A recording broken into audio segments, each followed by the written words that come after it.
Okay, we'll call to order the regular city council meeting of March 28th, 2022. Madam Clerk, the roll, please. Vixen, Here. Salvia, Here.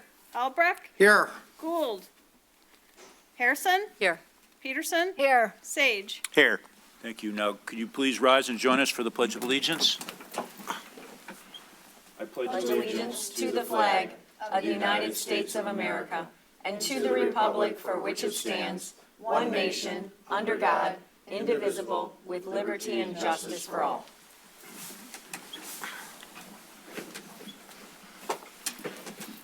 Thank you, everybody, for coming on the first meeting of spring.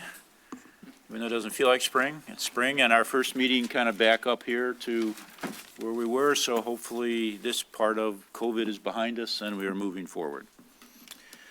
Okay, first we have public comments, scheduled, non-scheduled presentations. So, so we'll have the public presentations before we get to the PSD and the DDA. So we have a, Christian, come on up.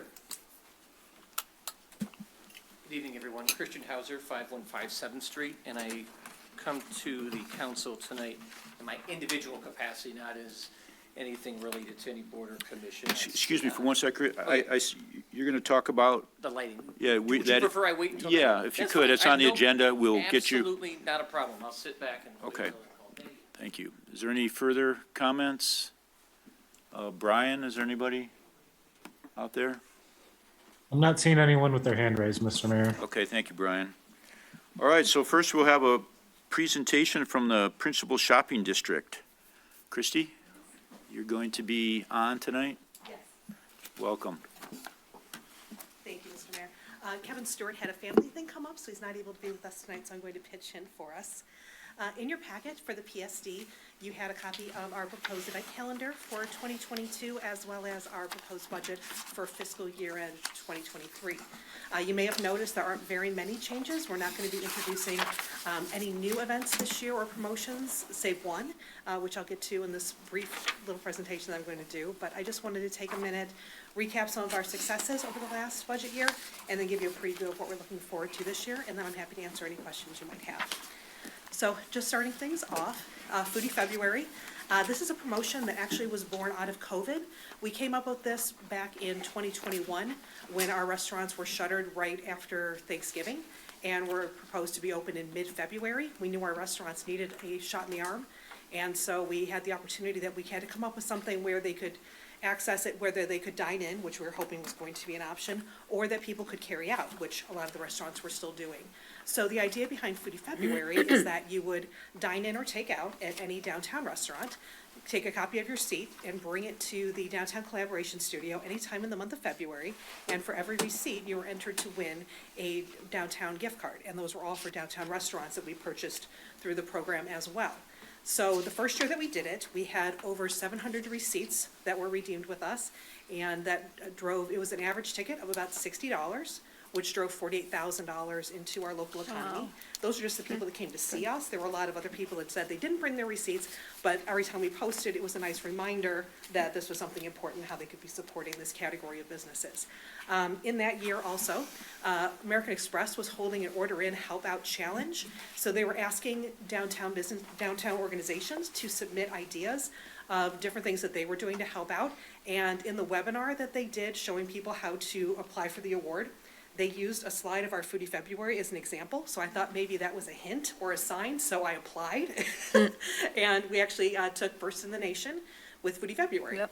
So we thought that was a sign that we should continue this. We did just complete Foodie February last month. We had about $36,000 in receipts come through, not as much as last year, but again, last year was a very different year. I think people were very laser focused on other things, but we still thought there was a great infusion into our restaurant. So that is going to be in our budget again this coming year, and we hope it'll stick with us for a while. There's no charge to the restaurants to be a part of that. That's all covered through the through the PSD. Thursday night markets. So we started those in 2020. Again, we had to get creative and find ways that we could do events. So when we did it in 2020, it was actually on the east parking platform. It was very spread out because COVID was very prevalent at the moment, so we were super spread out. So we took over the top of the deck. People seemed to like it, but unfortunately it didn't feel as connected to downtown as we had hoped. So last year we moved it to West 4th Street. and increased the hours and had a great response. We added some live music out there, and we had actually some people out there barbecuing as well, and it really was a nice evening because downtown, if people are going to be open, usually they look for Thursday nights, and so that's where we focus a lot of our businesses to do that. It was a great success, and we're looking forward to continuing it this year.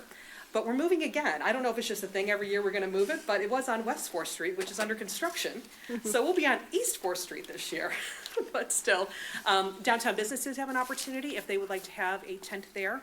Or a lot of times it's local artisans, it's some of our farmers from the farmers market. So it's been a great event, and we're looking forward, and we're already taking vendor applications for this year, and it's every Thursday in June. And then the Snow Glow, that I know a lot of you are familiar with, this was born out of Fire and Ice. As everyone knows, that's a key event for us downtown. Unfortunately, the county for the past 2 years wasn't able to field Fire and Ice. The first year was just because COVID was so prevalent, it wasn't something that we were going to attempt.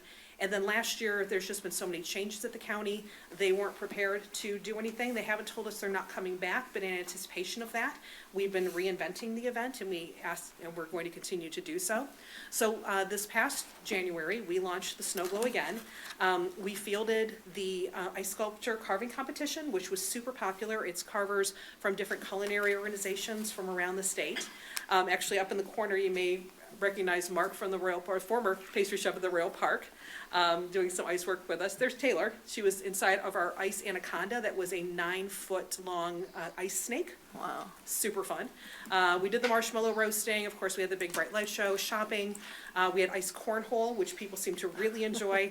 And then we wanted to bring in the fireworks. Unfortunately, that was not something that we had budgeted for, but we knew that that was a favorite for Fire and Ice. So using our Love Local Rochester Facebook group, we had put out there that we wanted to bring fireworks to Fire and Ice, and that we needed $5,000, and so that we were looking for 5 $1,000 sponsors to support and make our, as I put it, our fireworks dreams come true. 4 hours later, I had $10,000 in my hand, and we had 2 nights of fireworks. And the mayor came out and helped us launch, helped me with my playlist too. So we had a good time, and it was well attended. The businesses said it was a really good weekend for them. So the PSD has been working hard on ways that if Fire and Ice does not come to be in the county, does not come back to with that partnership, that we can continue the event and keeping some of the elements that we added this year, and possibly bringing back the warming tent. And actually, we're talking about working with the restaurants to do possibly a chili cook-off to go as a part of that as well. So working on more ideas, and that's why you'll see in the budget that the Snow Glow / Fire and Ice line item is increased a bit, but the revenue is increased as well because we're trying to pump that up. But leading into some things also for this upcoming budget year, the cookie stroll. This one kind of slid in under the radar last year. It was an idea that our promotions committee had in the late summer. We were again trying to find some different ways to do something different. We always tend to lean into Christmas because that's sort of our place, that's our time. The cookie stroll, the idea was that you would purchase a cookie tin, as this young man is demonstrating for us. So on the top it was an illustration of the big bright light show. You would buy that tin for $30, and then you get a passport, and on the first Saturday of the month, it also happened to be Kris Kringle, first Saturday in December, you would go to each of the cookie stroll locations, and you would pick up your cookie. And they're all, as you can tell, nice big cookies, very generous cookies. It was a huge hit. We only sold the tins online, and then people could just come in to pick them up afterwards. We had 100 tins, and we sold out of them online in 8 minutes. So it was a nice fundraiser for us.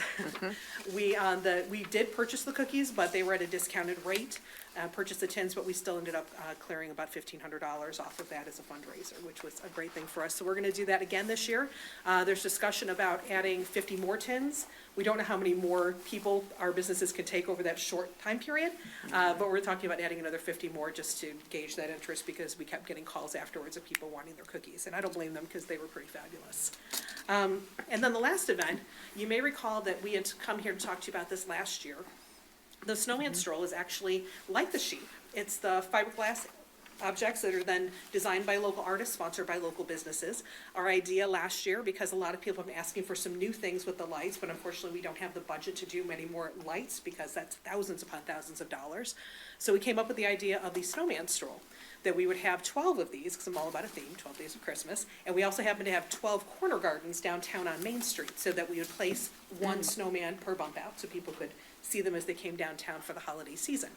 Unfortunately, there were many shortages last year. What we discovered is that there was a shortage of the sand that was needed to make fiberglass. So what was supposed to be a 4 to 8 week turnaround time turned into a 18 to 24 week turnaround time. And unfortunately, they let us know this in August. So I am just in marketing, not a math major, but those numbers didn't work for us. So several of our sponsors stayed on with us, let us hold on to their funds, and so they're going to be part of us this year. But we're hoping to execute the Snowman Stroll this year. The vendor assures us, they're coming out of Chicago, that they can produce our 12 snowmen. One of them is already at our studio, and it's going to be pretty fun. They're 5-foot snowmen. They're very robust. They're going to look great on Main Street. For any sponsor that sponsors one, they're $2,000. They'll be on Main Street. If they would like to keep it at the end of this, they're welcome to take their 5-foot snowman and go home. Or if they'd like to auction it for a charity of their choice, we'll have a sign out by that snowman with a QR code that they can scan, and actually people can bid to buy it, and the proceeds will go to their charity of the sponsor's choice. So we're hoping, again, if everything goes well, you'll see this summer that we're putting out a call for our artists and sponsors to sponsor our 12 snowmen.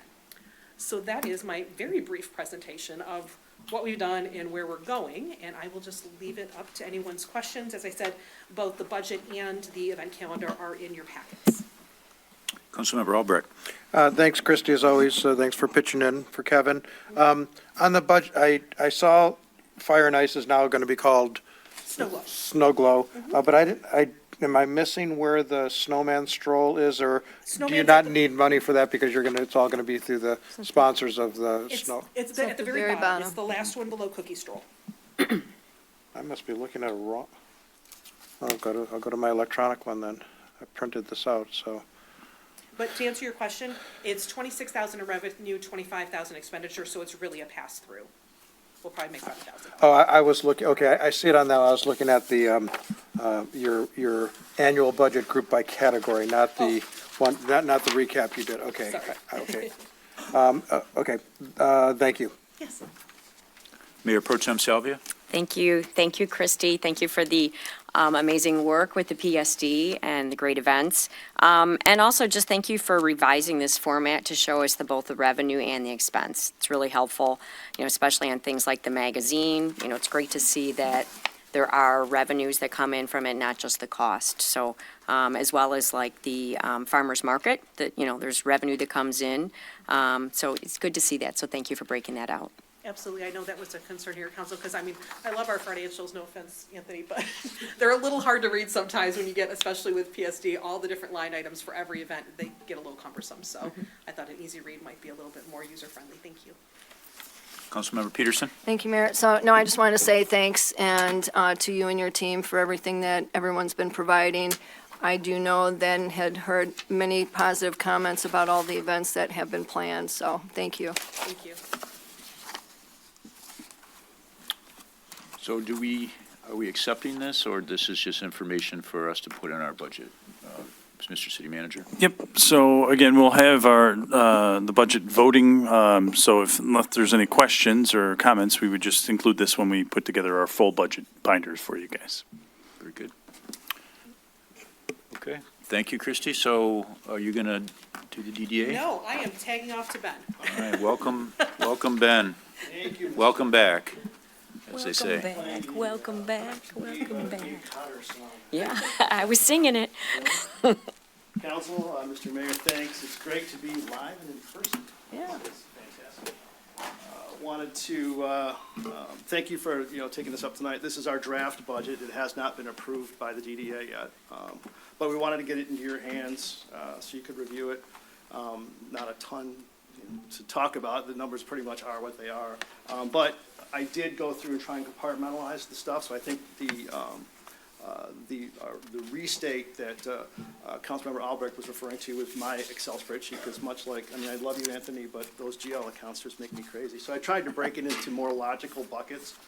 I did that for the DDA and the PSD for you guys too, so I just kind of put it all together in, it's a two-page PDFs. But revenue-wise, we are going to be down this year in revenue because of a brownfield something or other that's out there. So that's the reason why there's a reduction in revenue this year, is $100-some-odd thousand, so we put that in there.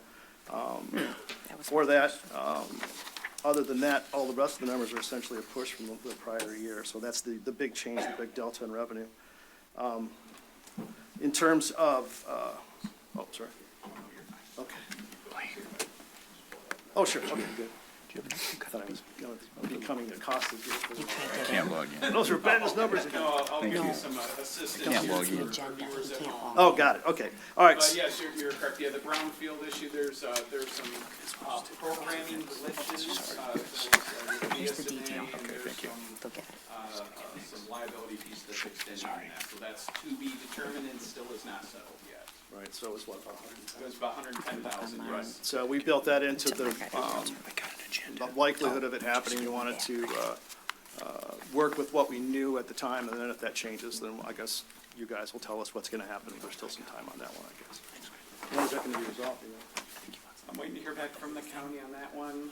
Just push for some documentation, because I want to really understand what is going on in the programming side before any money is proposed to be moved. Got it, So, okay.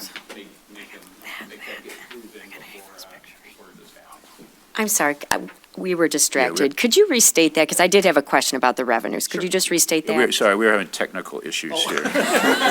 Tech support's up here with me. Yeah, that's it. The revenue for brownfield side. Yeah. So the summary, from what I understand so far, is that when you have a property that has double capture, so we have a brownfield that is within a DDA.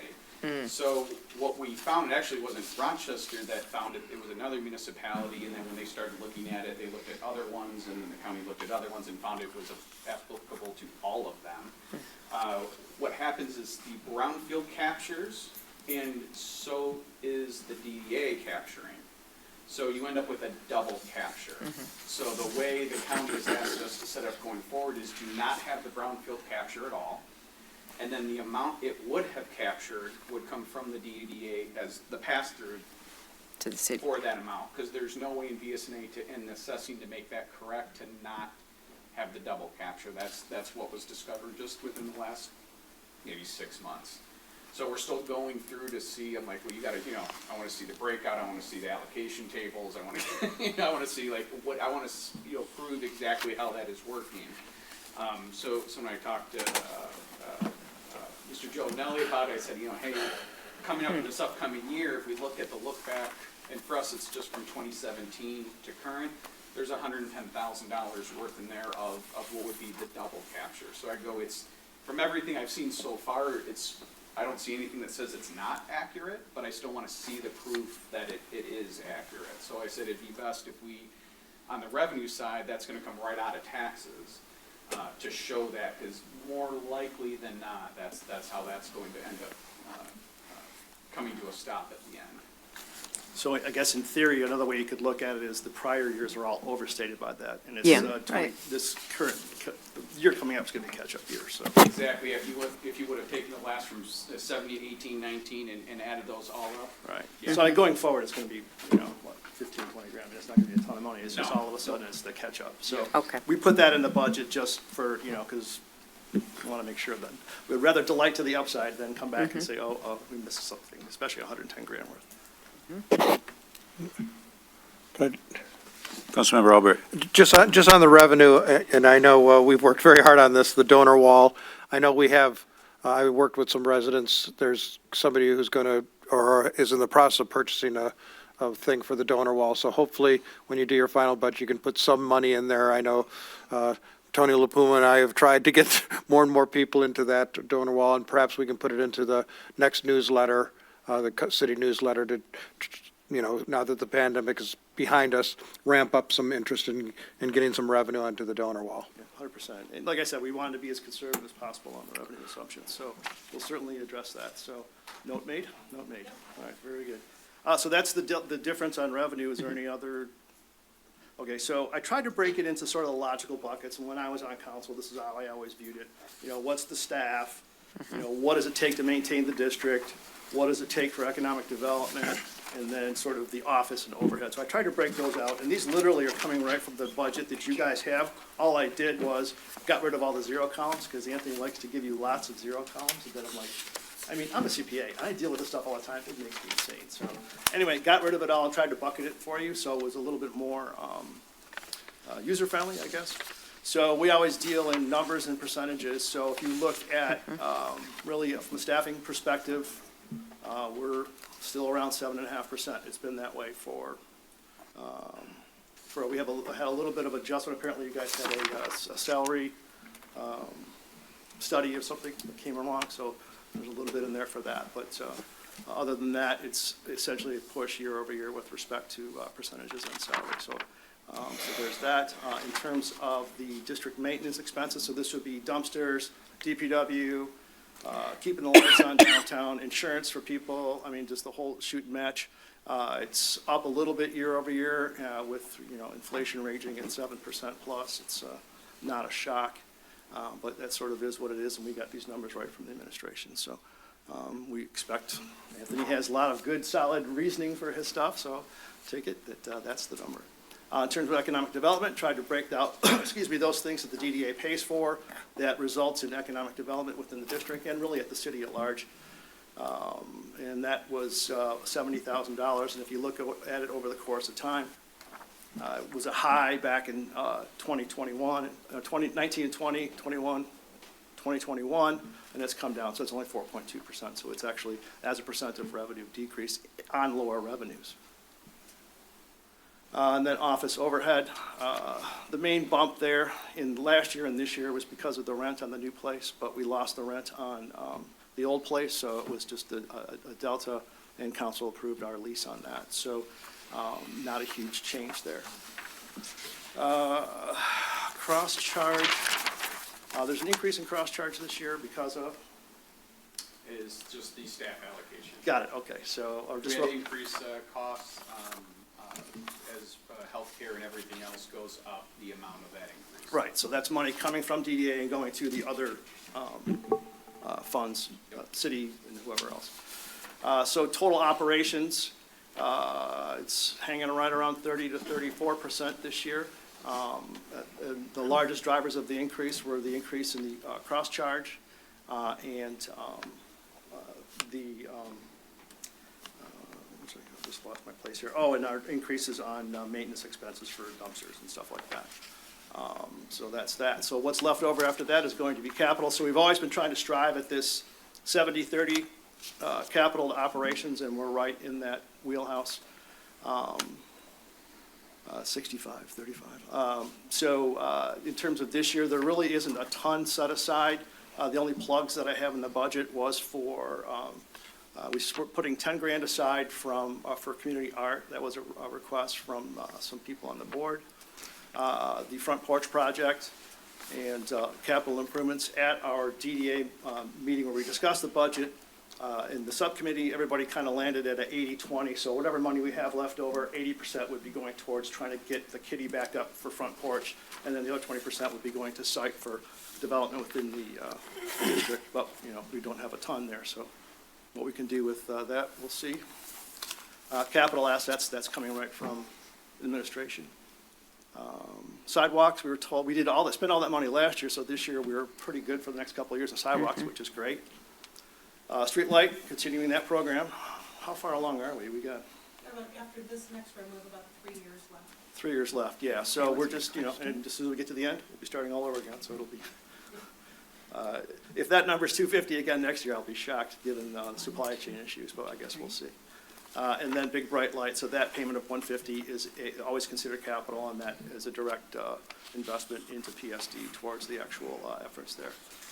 So that's really it. It's a balanced budget, but it's a balance because of the plug, as you can see in the italics up there, for what we're allocating to front porch and other capital, so it's just under 400 grand.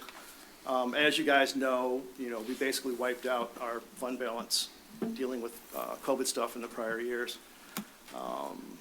Christy and I were at county on St. Patrick's Day, that's right. So they had all the downtowns in, not just Main Street, but it was Birmingham and everybody else. It was great. And it was interesting listening to them talk, because everybody had all sort of the same story. They were all frustrated because everybody else got CARES dollars except for the DDAs and all the TIFs. So they're like, everybody's got their hands out. So, but it's okay. We stepped up and did what we had to do. I think on balance, I think scroll down a little bit there. I did the breakout for you on the cross-charge, and that, which has gone up, of course. That's just the only one I had for last year. And then in terms of sort of COVID support, we're at $1,310,000 over the course of the last 2.5 fiscal years. And that's also between that and the meters for parking. So, and then parking funding. We took the 50 out this year to try and at least catch our breath on the front porch and the other capital, because we essentially spent no money on capital over the course of the last 2 years, except for the already scheduled projects that are from the, that have been in the queue for some time. I don't think we've got anything else coming up in the next couple of years, do we? There is not just doing the 4th Street currently, and that's in this line. Yeah, right, here. exactly. And then the only one coming up is Third. when we get to the Romeo realignment. Yes. In the 3-year round. Right, so try to provide, at least a couple more years visibility into sort of where we're headed. But right now, other than, trying to rebuild our fund balance up to get back to the front porch project, which everybody's here is pretty much aware of it, but it was, the Town Square initiative. We just did another visioning session where that was like at the top of the list of what everybody wants in the community. So just trying to get back to where we were. So at the end of the year, if everything goes the way we think it's going to go, we'll end up with fund balance of just under $1 million. But of that, it's also capital stuff built into the other future years too. So for front porch project, I think we're 380 plus. We only have 200. Yeah, got it. What's that? 388, 380. Oh, be like 389. wait, hold on a second, right here. Oh, yeah, look at the close-up version. I know, right? 389, 355. 996, yeah, sorry, so just under $1 million. So, but that's not just front porch, that's all capital projects set aside. So, like I said, for us, we tried, of course, we didn't even think twice about stepping up and doing what we had to do during COVID, but COVID's not here anymore. Now it's time to get back to what we were going to do and try and, build something fantastic for our community that people can, embrace, that they say they want it, and we want to try and do it for them. So that's sort of it. Like I said, this is a draft budget. It has not been voted on by the board yet. Tony LaPuma and Paul Hager here, we're all members of the executive committee, as well as the mayor, just here to answer any questions. So that's kind of where we're at. Councilmember Peterson? Yes, thank you. Thank you very much for the report. You bet. And I am very happy to hear that you are putting the front porch project back as a priority, because that is something, all the other communities around us and the DDAs have been, able to move forward with their special projects like that, and I think it's about time that we do as well. Yeah, it was interesting when we were at county listening to the number of cities that took advantage of the social districts. And are permanently keeping them because they were such a success. I just wish there was a way we could have made that work here, but Chief said no, so we moved on. He did say no. Councilmember Sage? Thank you, Mr. Mayor. Good to see you, Ben. Good to be seen. Yes, sir. Okay, so I need to understand this take a breath pause for not supporting the parking system. Sure, I'm happy to answer that. So we supported it to the tune of about $900,000 over the course of the last 2.5 years. So if you want to think of our $50,000 pull ahead, it was that. I did look at the budget that you guys have for the parking fund for next year. It's showing a $70,000 surplus if, all the budget comes the way it's supposed to. And my understanding of it is the parking fund got about $700,000 of CARES Act money. So I'm just looking at it as some sort of a sense of fairness to try and let us, try and build our fund back up since we spent all ours and it was unreimbursed. So that was the thought process behind it, if that helps. Okay, so I also remember sitting here with you, and we made a conscious decision as a council to support 2 parking decks because it benefited directly the DDA. So I'm puzzled. So you're willing to reallocate extra money to the front porch project, which is wonderful, but that's like conceptual money, right? Contextual, whatever. The $50,000 that goes into the parking deal is real money. So I guess, I'm struggling. Sure. So I think you'll also remember too, that the parking was supposed to be self-sustaining when we Correct. put this together, right? So whether the DDA put its 50 in or not, it was supposed to be self-sustaining. And it wasn't, certainly during COVID, so we stepped up and did what we had to do to the tune of, 800, 900 grand, whatever that number was. My point is that, and along the way, we were paying the 50 along the way. So I'm just looking at it as that, all right, well, the fund balance had been depleted in parking because there was no revenue. We stepped in and took over the payments, which is great. CARES Act came in and provided a bunch of capital to it, so its fund balance is healthy-ish. So, look, all I'm saying is that we were looking at this as trying to say, all right, well, our 50 was pulled way ahead in COVID, it was not reimbursed. So let's just, in the sense of fairness and equity, say, add it back and let's try to build that balance back up to what it was. I guess then I'll ask, how real is the 50 for the next two budgets then? Well, I think it's all dependent on what the It's parking fund is. proposed, right? What's that? All proposed, right? Well, So, yeah, I mean, yeah, so, do I We're sitting believe, here do and I I'm tell- believe you're trying that to or tell me not? what- I mean, like I said, just looking to try and get back a little bit of everything we pulled forward. Councilmember Albrecht. On district maintenance expenses, a couple of years ago, we talked about bringing back New Horizons. Did that ever work? And It's a bummer. because I was just looking at contract services Yeah, I know, maintenance, is that from the DPW, or we weren't able to go back in time and bring back the old band? Hi. So New Horizons did come back, but it actually came back under PSD. We were able to get them back 3 days a week. But unfortunately, during COVID times, New Horizons themselves struggled with getting coordinators and getting workers out. We were put on hiatus right before Christmas because they could not field enough people to come out to fulfill our deal with them. We were recently informed that they are not going to be doing supported employment in the way that they've done it for the past 30 years with us. So unfortunately, we had New Horizons back for a couple of years, but now we're going to have to look for a new option because New Horizons isn't going to be an option for us any longer, unfortunately. Is the new option DPW part-timers, or is the new option something else like New Horizons? Because I know when DPW took over, and again, that was under different management, it was didn't do as good of a job. It was almost an afterthought, because we were doing it in spare time, and New Horizons had that. They wanted to work. They really did a good job. The businesses and the residents loved seeing the workers down there. So what are you looking at doing for that 20 or 37,000 or whatever the number Right, is? so our thought was to try and find our own person, part-time, whether that's a shared resource with the DPW or not. We haven't quite come to it, so we're leaving the line on the budget because people got to clean up the downtown. But we figured if we had our own person here that was doing it, it could be, whoever, I won't say, somebody that's likes to do that kind of stuff, and some names were thrown out there of people that, huh? Oh, yeah, Nick's gonna do it, right, because he's retired. So He's retired. Yeah, no, so, but that was the thought process, is that, it's a huge loss because, we need, and even with New Horizons, there were still sort of complaints on, it not being up to snuff all the time, and it's, it's the first thing everybody sees when they go down there, so we want to make sure it's nice and neat and tidy, so that's why we left it in there. Not sure how it's going to pan out yet.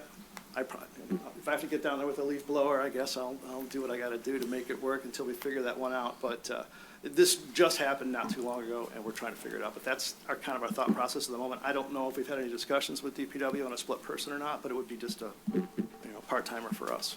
Thank you. Amanda's. Councilmember Harrison. Thank you, Mayor. Thank you, Ben, for the presentation. I really appreciate it. I love what the DDA is doing. I'm glad that you're rebuilding the savings account for the Front Porch project. I'm excited for that, and I can't wait to see it happen. I do, however, feel that the DDA has some responsibility in helping pay for the parking structures, because I see it as a direct benefit to our businesses in downtown and not necessarily a direct benefit to our residents. And I know that that's a difference that we have, I think, myself on council and as the DDA board.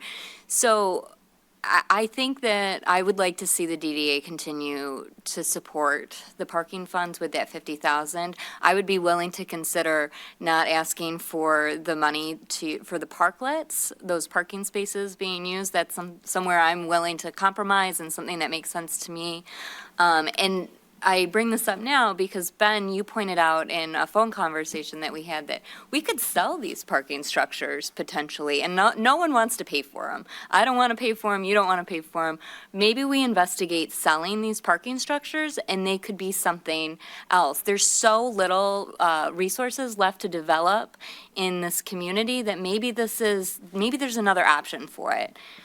And I would be willing to explore that because it's an expensive ask to have, and if there's a different option, I want to know what that is. Thank you. Mayor Pro Tem Salvia. Thank you. It's always good to have a CPA present the numbers, so. In tax season. Thank you. In tax season. I did note that when I saw you here tonight. Thank you. Great presentation. Always love the work of the DDA, especially coming through COVID. So really heavy lifting done through COVID. I do have a question back for Finance Director Maggio. I do want to look at that 21% increase on the administrative cross-charge seems pretty hefty. That just seems too heavy. Maybe we can review that at the budget meeting. Sure. On parking, of course, we always have to talk about parking. I can't support having the DDA not put the 50,000 in their budget for parking. Council recently made a decision to lower parking in lieu to $1,000. So, we have, really done our part in terms of trying to do some of that economic development work relative to parking.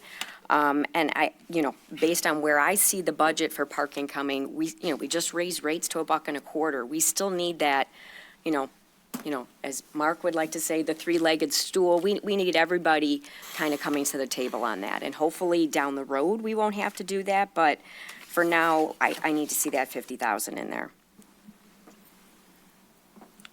Councilmember Peterson.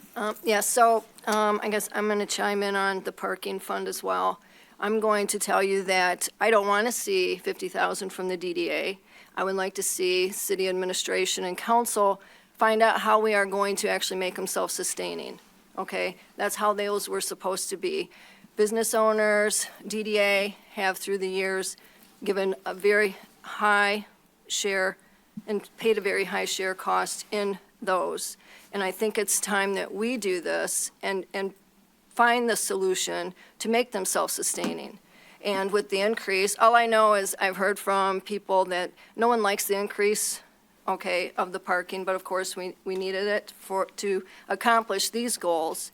And I would rather see that 50 go to Front Porch or to the dilemma of finding another 2 people then, or somebody else or a group of people that can come and clean the downtown and take that place, right? I think that's where it's our duty. I know those are shared by everybody. I use those every day as well, the parking structures, so I know how much money I put into those as well.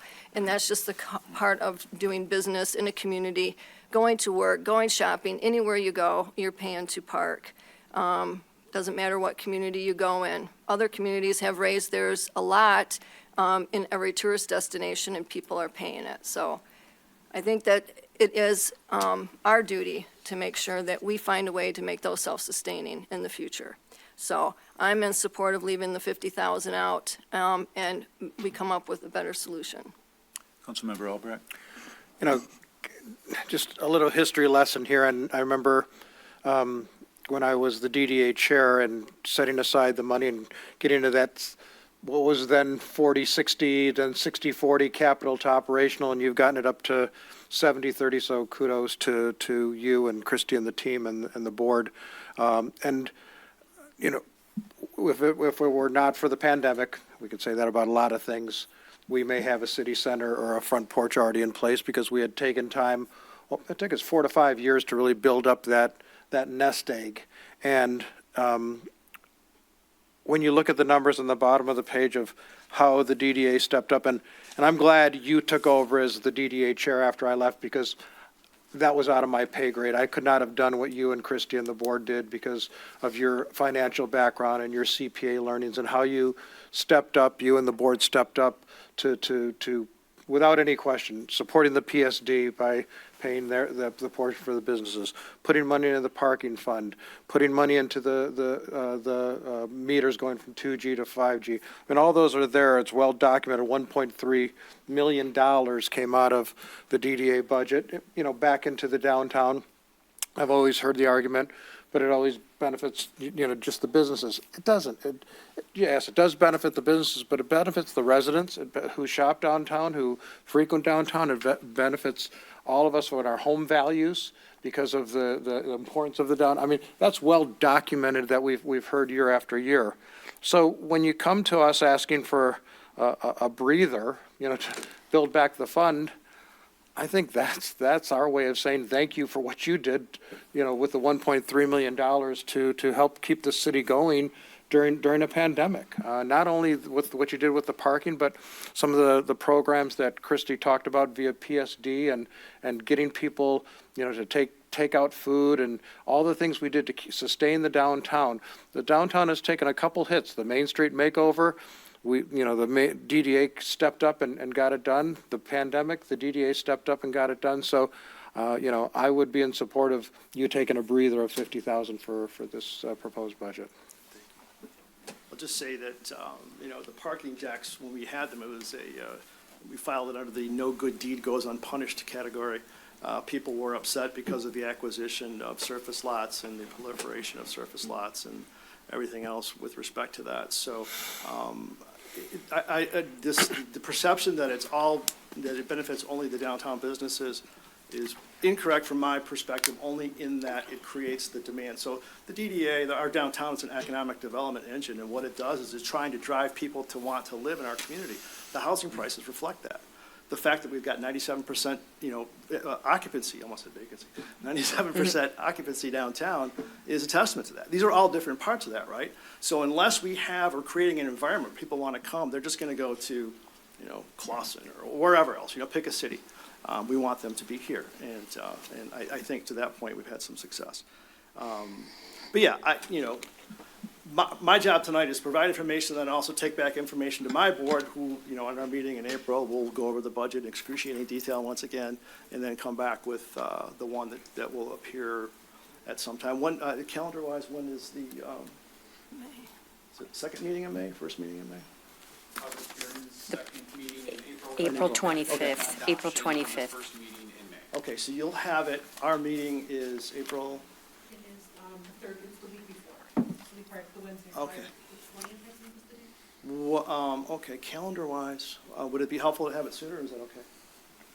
Because I could call a meeting like a week before, move it up.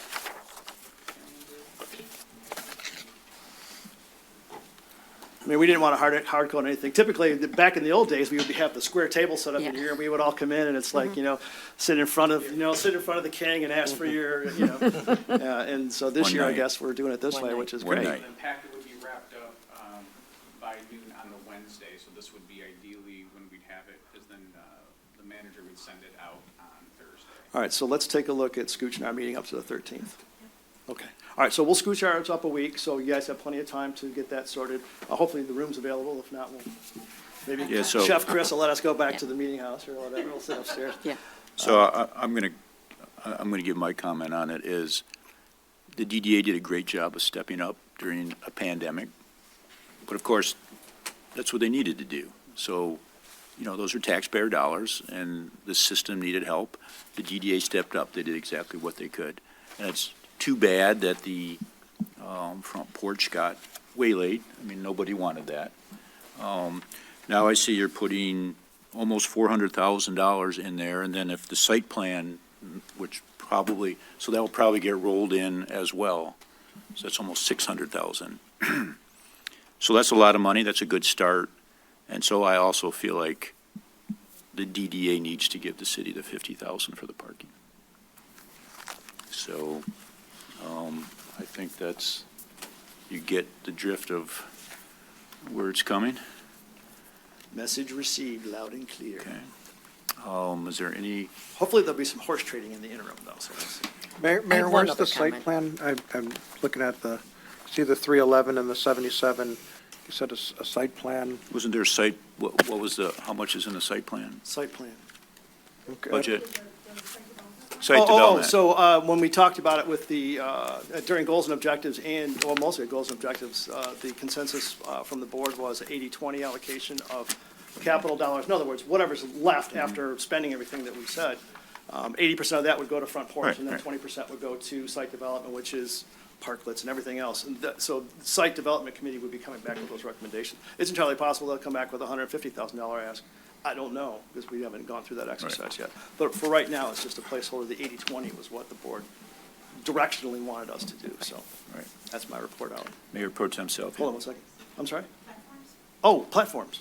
So we're going to get to platforms? Oh, sorry, So, Mayor Yeah, Pro Tem yeah, I just Salvi. had one other comment on Front Porch. You know, Front Porch is on our grant, I call it wish list, where we're shopping and trying to find grants. So I would hope that, you know, we can find some grant dollars. Let's get some federal government dollars for this project. And, you know, especially if you're setting aside money, that's money that can be leveraged to get grant money. That's the whole So idea, yeah. get the grant money. Yeah, they're shoving it out of the helicopters, aren't they? So let's get our shopping carts out and fill them up. Okay. Anything further on that? Okay, so Ben, you had another? Oh, yeah, so, yeah, come on, sorry. So this is parking also, but not quite. It kind of is. But, so we're, the platforms, as you know, we spent money to create the platforms and put them out to provide outdoor dining for the restaurants that had indoor restrictions because of COVID. So as everything that's nice and great in the world, you know, people loved them. So now we want to continue that on. They're already built, so we're just going to go ahead and provide them the same as we did before. But each one takes up, you know, a couple parking spots. So apparently there's a dollar amount involved, or a dollar amount's been calculated. So that's where we're at right now on that. Hi again. So the first year, since we had already paid into the parking fund, that would have been 2020 when we did the decks originally, it was already free parking downtown, so this wasn't an issue. So then last year, when we came forward to do the decks, there was the question of, well, now you're taking up revenue-generating parking spaces.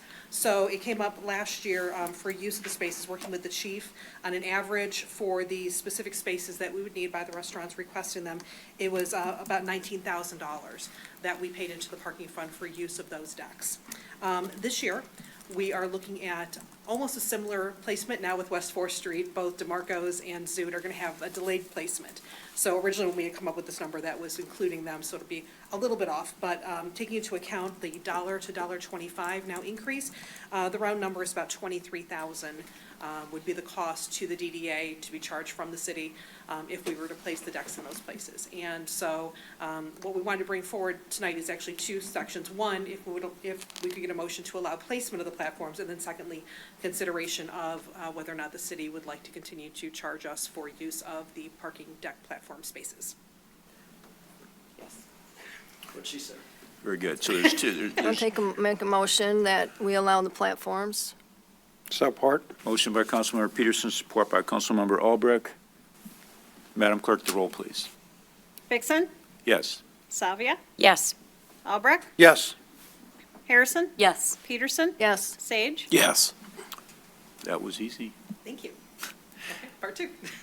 Discussion, next, any, Motion to approve the $23,000 for the parking platforms in lieu of the parking fees.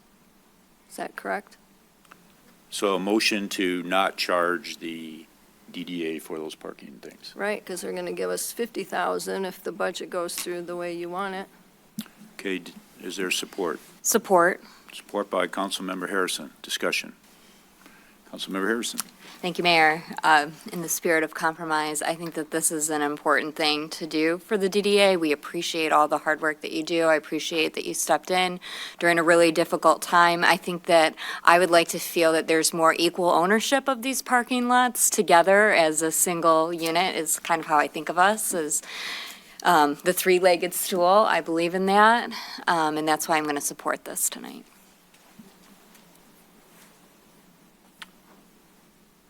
Further discussion?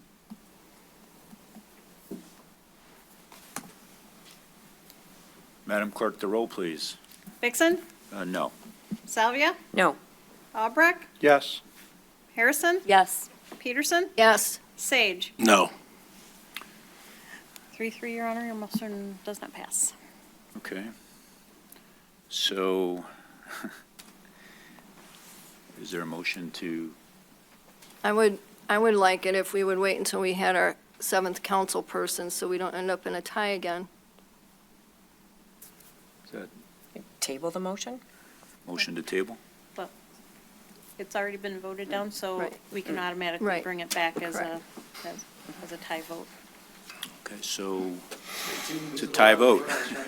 So Mr. Gould will, 411 is the No next. pressure, so I gotta make sure we take Mr. Gould off for there you go. I've never gotten a dinner. Kidding. Yeah, really. Kidding. What? I'm kidding. But no, in all seriousness, we appreciate, your guys' support, and, the three-legged stool is alive and well, and, we appreciate the teamwork, and between the PSD, the council, and DDA, I think everybody to a person in administration just did an outstanding job with respect to COVID, so I just want to tip my hat to all you guys. So, thank you. And thank you for your Same hard to you. work as well. Thank you. Yeah, same to you. Okay. Next, we have approval of the minutes, consideration of the minutes of the regular meeting of March 14th, 2022. So moved. Motion by Councilmember Peterson, Support. support by Councilmember Sage. Discussion, Madam Clerk, the roll, please. Vixen, Yes. Salvia, Yes. Albrecht, Yes. Harrison, Yes. Peterson, Yes. Sage. Yes. Madam Clerk, I keep looking for you out there, and I don't see you. And, next, we have approve the consent agenda, where there's nothing tonight. Old business and table items, nothing tonight. The public hearing has been rescheduled to adopt the master plan till the April 11th, 2022, regular city council meeting. So the planning commission is going to have that discussion next Monday, so then that will come further. So it is coming, but that is postponed to the next meeting. And next, we're on to legislative deliberation. Is a consideration of the ordinance amendment adding section 2061 and 2062 regarding residential lighting. Second reading and adoption. Mr. Hauser, would like to speak now. Good evening. Christian Hauser, 5157 7th Street, and again, I am before the council in my individual capacity, not as any representative or affiliation with any commission or membership that I am a participant on. I wanted to talk very briefly about the proposed language in the new ordinance that has been proposed. So just to be clear, there already is a ordinance in the city of Rochester dealing with residential to residential light emission, okay? And that's at section 23063A. And it provides, and I'm summarizing, that in no case shall more than 1 foot candle power of light cross a lot line 5 feet above the ground in a residential district. So as we sit here today, there is already an ordinance on the book requiring or providing a threshold amount of light that can be transmitted between 2 residential properties. The proposed new language contains similar language to that, and I'm looking at the packet that was provided for, and I'm looking here at section 20-262A. And I won't read that again, but it's generally, for all intents and purposes, the same as 3A in section 2306.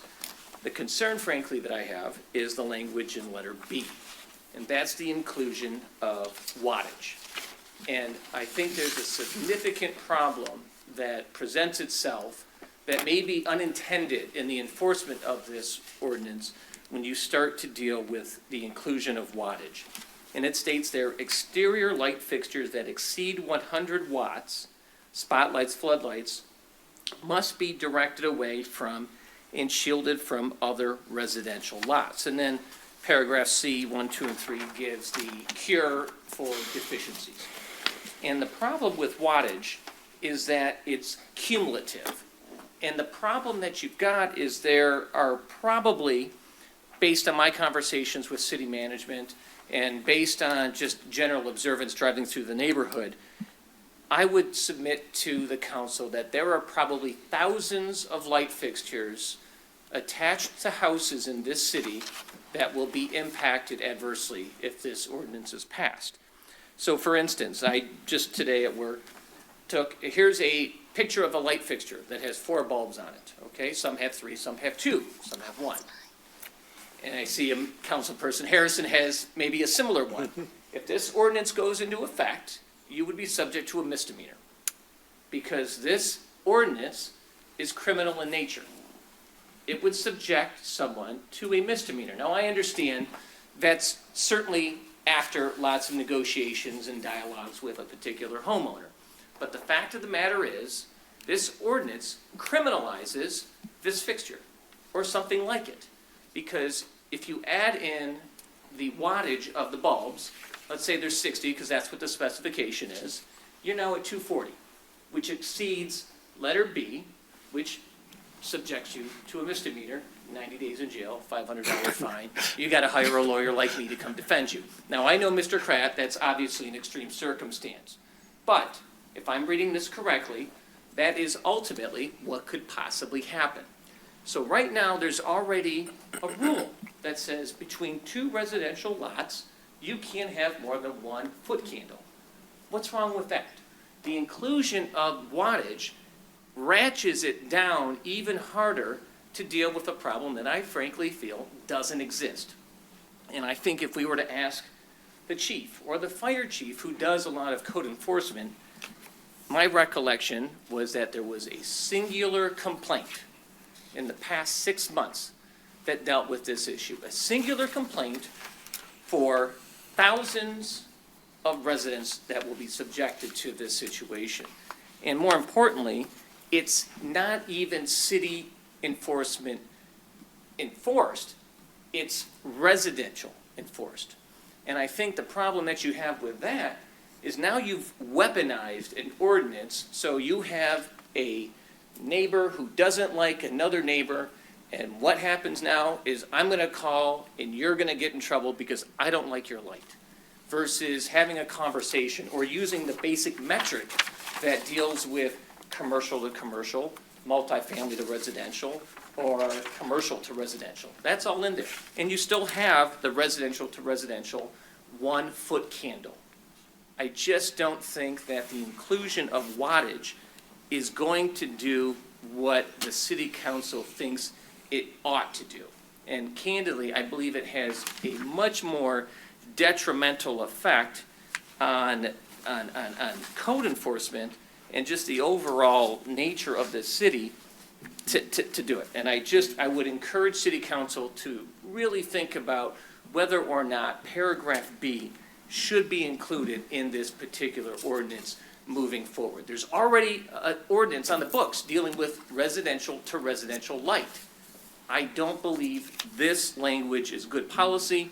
I don't think it's good practice.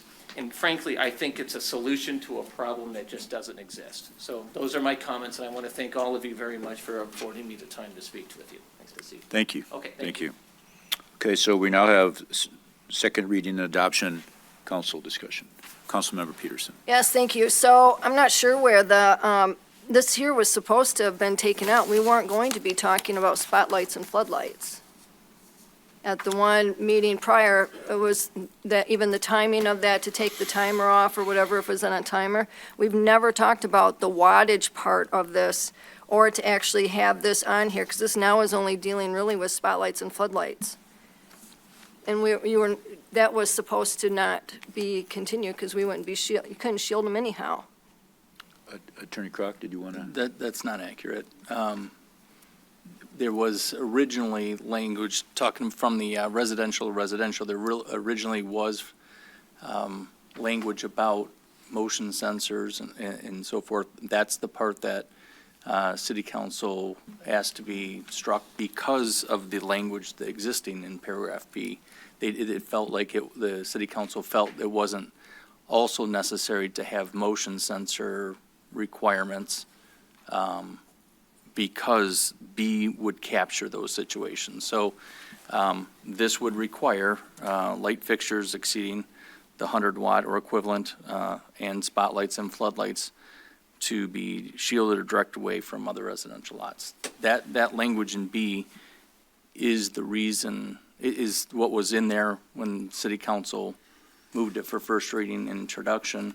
It hasn't changed. The only thing that changed was the portion about the motion sensor lights and the prohibition against the lights from being triggered. It couldn't trigger off property. Those are the areas that were asked to be removed.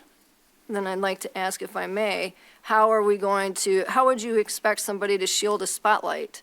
Because you can't shield spotlights. They're not made that way to do so. Mr. Attorney?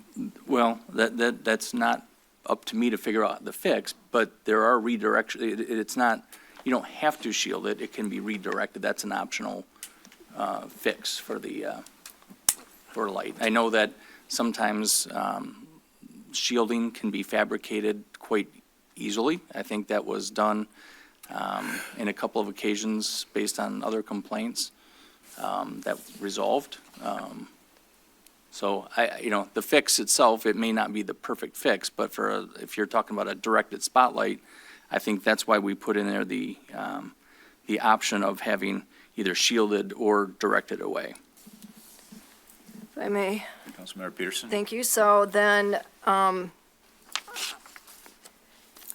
look at this, actually, B should actually be taken out, because you can't buy a spotlight that is shielded.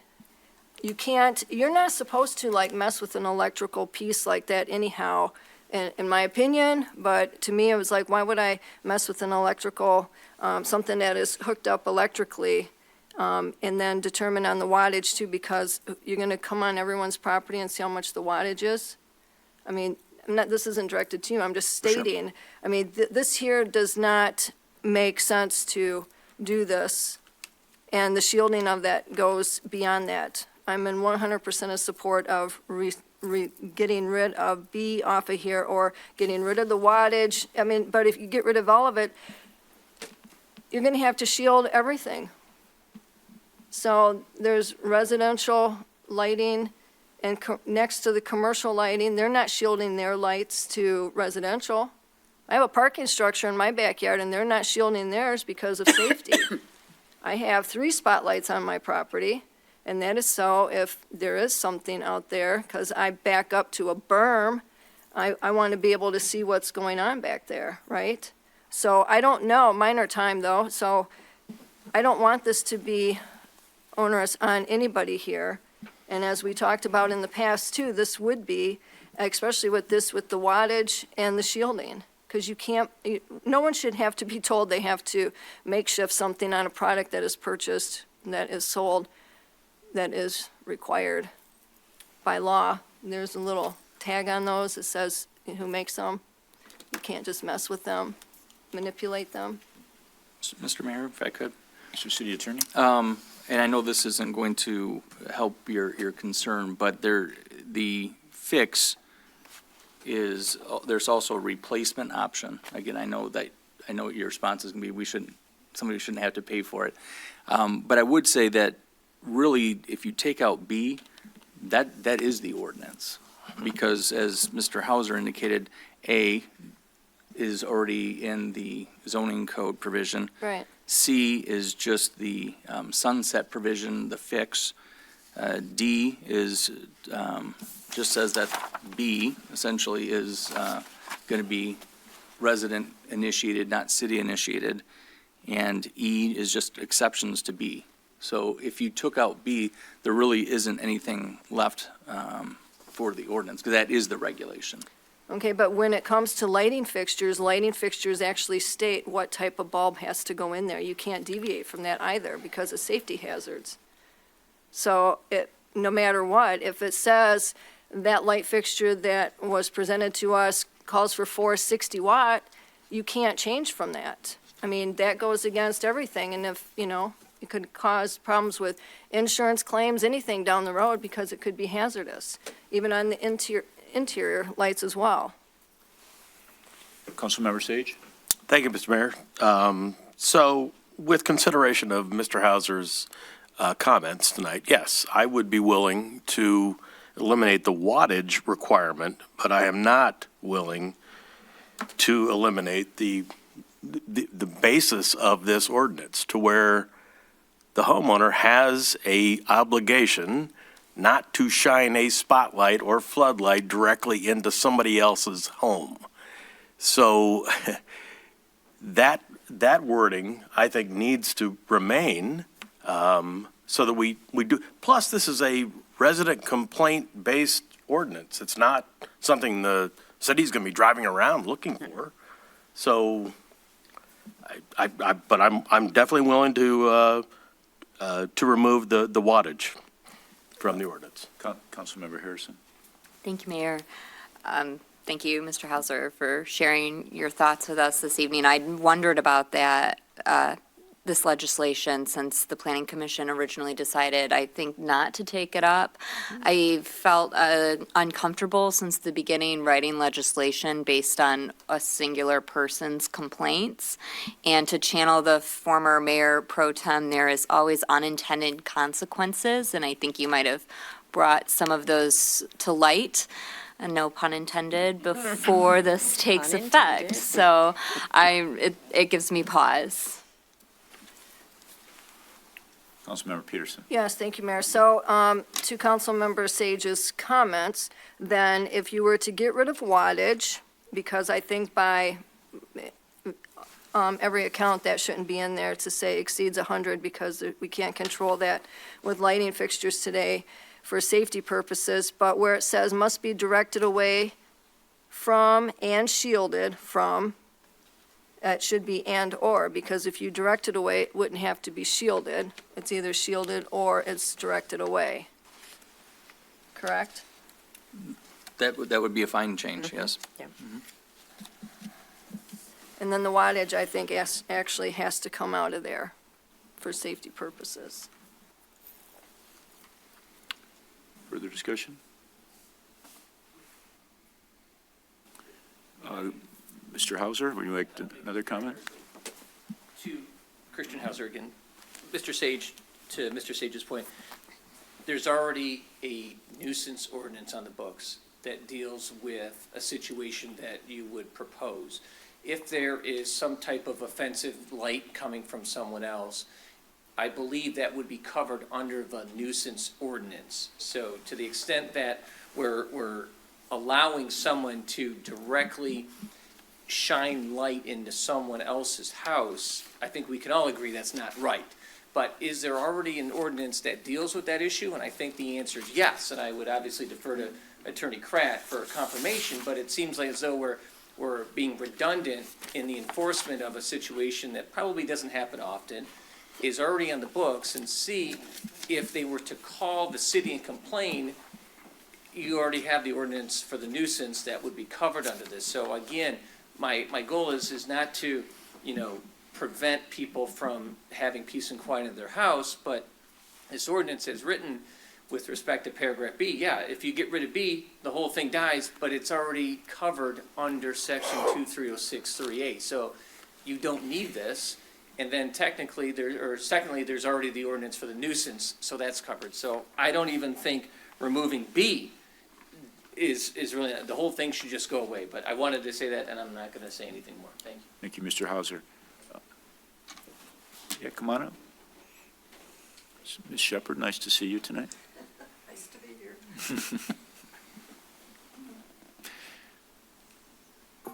My name is Margaret Shepherd. I live at 628 Rewell Drive here in Rochester, and I'd like to tell you a story that deals with this. Probably about 15 years ago, and maybe even longer, we had an incident where our neighbor put in some very bright lights across the street from us, and they really were put there to annoy somebody else. And what was happening is it would come through our house and project our window where it was coming in on our back lawn as if it was a projector. It was horrible. And so I complained to the city, and they came out, and they measured it from our property, and it was taken care of. And I really appreciate that. But that's what this other, what the original thing does. If you have a complaint and somebody comes out and measures it, there you go. But I just wanted to let you know. Thank you. Thank Chief Cieslak, you came down. Did you want to say something? You don't have to.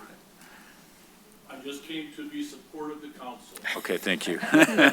Just so you come in the room, I assumed you wanted to, Plus, my wife took the TV changer from me. that's the story right there. Mayor Pro Tem Salvia. Mayor, I would just like to ask Attorney Crott to answer Christian Hauser's comment regarding, do we already have an ordinance in place to address this?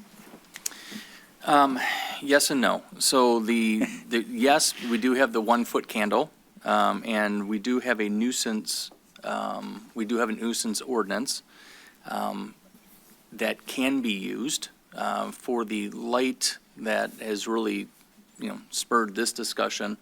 That has been determined to not be considered a nuisance under the ordinance standard. So if we relied on the nuisance ordinance to address the light that's alleged to be going into a house, we wouldn't take further action under a nuisance theory. So yes, there is a nuisance if there was a situation that arose that the city code enforcement thought it would rise to a level of a public nuisance, because there's a difference between a public nuisance and a private nuisance.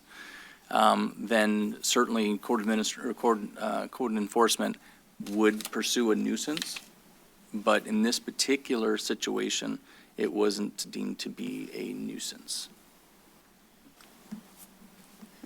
How do you determine that nuisance? Which is why we don't like the nuisance ordinance, because it's very subjective, right? I mean, it is very subjective, and that's where, from a clean, objective, black and white, that's why the foot candle, the 1 foot candle is the ideal, because it's easily measured, right, with the lightometer. If it's above or below, that's a reading, right? So it becomes much more difficult for code enforcement when it's a judgment call. And, you can see if light is cut off at a property line. You can see if it exceeds this. But we all know that neighbors' lights, you can see them from your house. So it's a matter of degree as to whether or not what is seen from your house rises to the level of the reasonable person standard, and that's what makes the nuisance very difficult to enforce. Councilmember Albrecht? So I guess the follow-up question to Councilmember Harrison is that, would this proposed one, without the 100 watts on B, address that issue that it currently exists?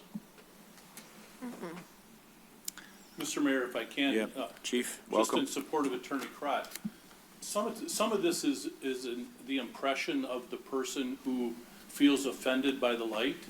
And in most cases, it's not a spotlight that somebody is purposely shining to go ahead and annoy their neighbor. If you take a look at it, and as you drive around town, you'll see lights yourself. And it's not because somebody is shining it into your window or that. It's that perception of the light that you can see from your window of your neighbor, whether it's down the street several blocks or right next door.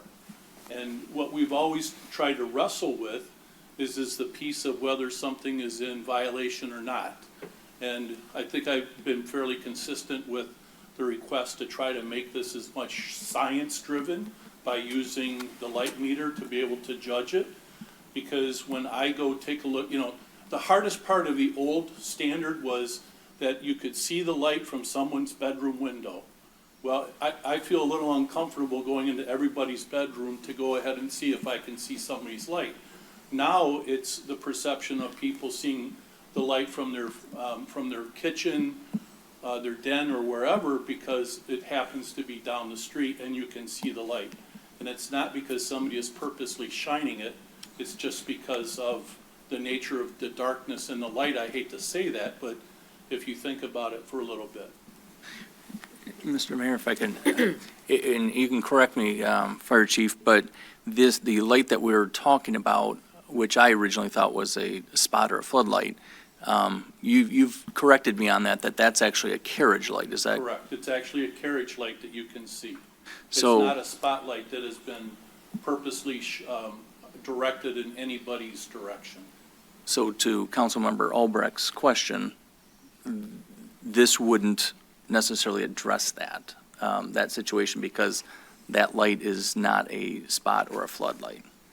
So this would do nothing, if what everybody's saying is this was driven by a singular complaint, and we have on the books, what Christian Hauser said, the language of 262A already, and the nuisance complaint, are we writing an ordinance that really isn't going to add any teeth to your enforcement, Chief?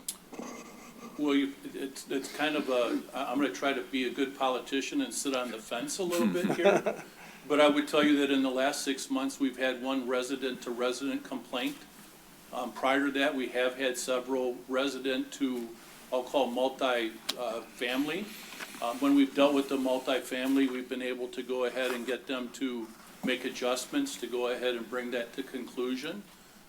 But in the last 6 months, Resident Hauser is correct. We've had one complaint in the last 6 months. In the cases that Attorney Crowd had mentioned, we went out there and investigated it at the person's yard, not at the alleged offender's yard, but at the person who made the complaint. When I measured the light, it was 0.5 candela. That's Now, could you see the light? That's half of a foot calendar? Yes. If you, can you see the light? You certainly can, but it was not a spotlight. Thank you for the clarification. Councilmember Peterson. Yeah, so B actually states exterior light fixtures as well as spotlights and floodlights. So, I mean, so any of those exterior lights would be offended with or without, I mean, would be a problem with or without the wattage. No, it would be the exterior lights that exceed 100 watts. Okay, So that would be, if council took out that first part, the fixtures that exceed 100 watts, that would, and I don't even know if that light in question exceeds 100 watts. I don't know that. But if you took that out, then we're only dealing with spotlights and floodlights. Mr. Chief Cizek, I think I think one of the goals of this was to give you some teeth to enforce this, as you said. I mean, do you feel like this gives you that teeth? Or is it just as... Mr. Mayor, you bring up an excellent point, and so does council. I don't know what will happen. And the reason why I say that is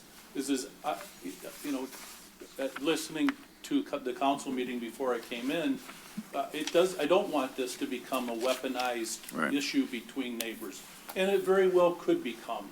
And then the city gets drawn into that middle portion of trying to be Solomon and making a decision whether it's right or wrong. So that's why when we have the candela in there, it makes it fairly simple to go ahead and do. And quite often, we talk to our businesses in town and we can go ahead and get some sort of conclusion. I wish I could give you a straight answer, Mr. Mayor, but I can't.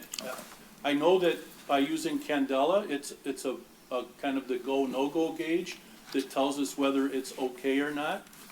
I can't dispute the person who's made the complaint that they can actually see the light. I agree, you can see the light.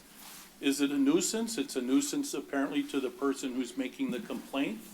But then how do you then apply that across the city and go from that standpoint? And we go back to by complaint-driven basis. Right now, we've had one complaint and we can manage that, not a problem.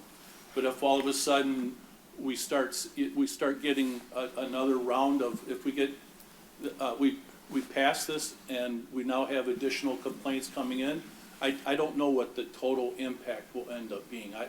I don't know. So council, let me just throw this out. Is this something we need to go back to the drawing board on? Do we need to give administration another look at this? Someone can make a motion?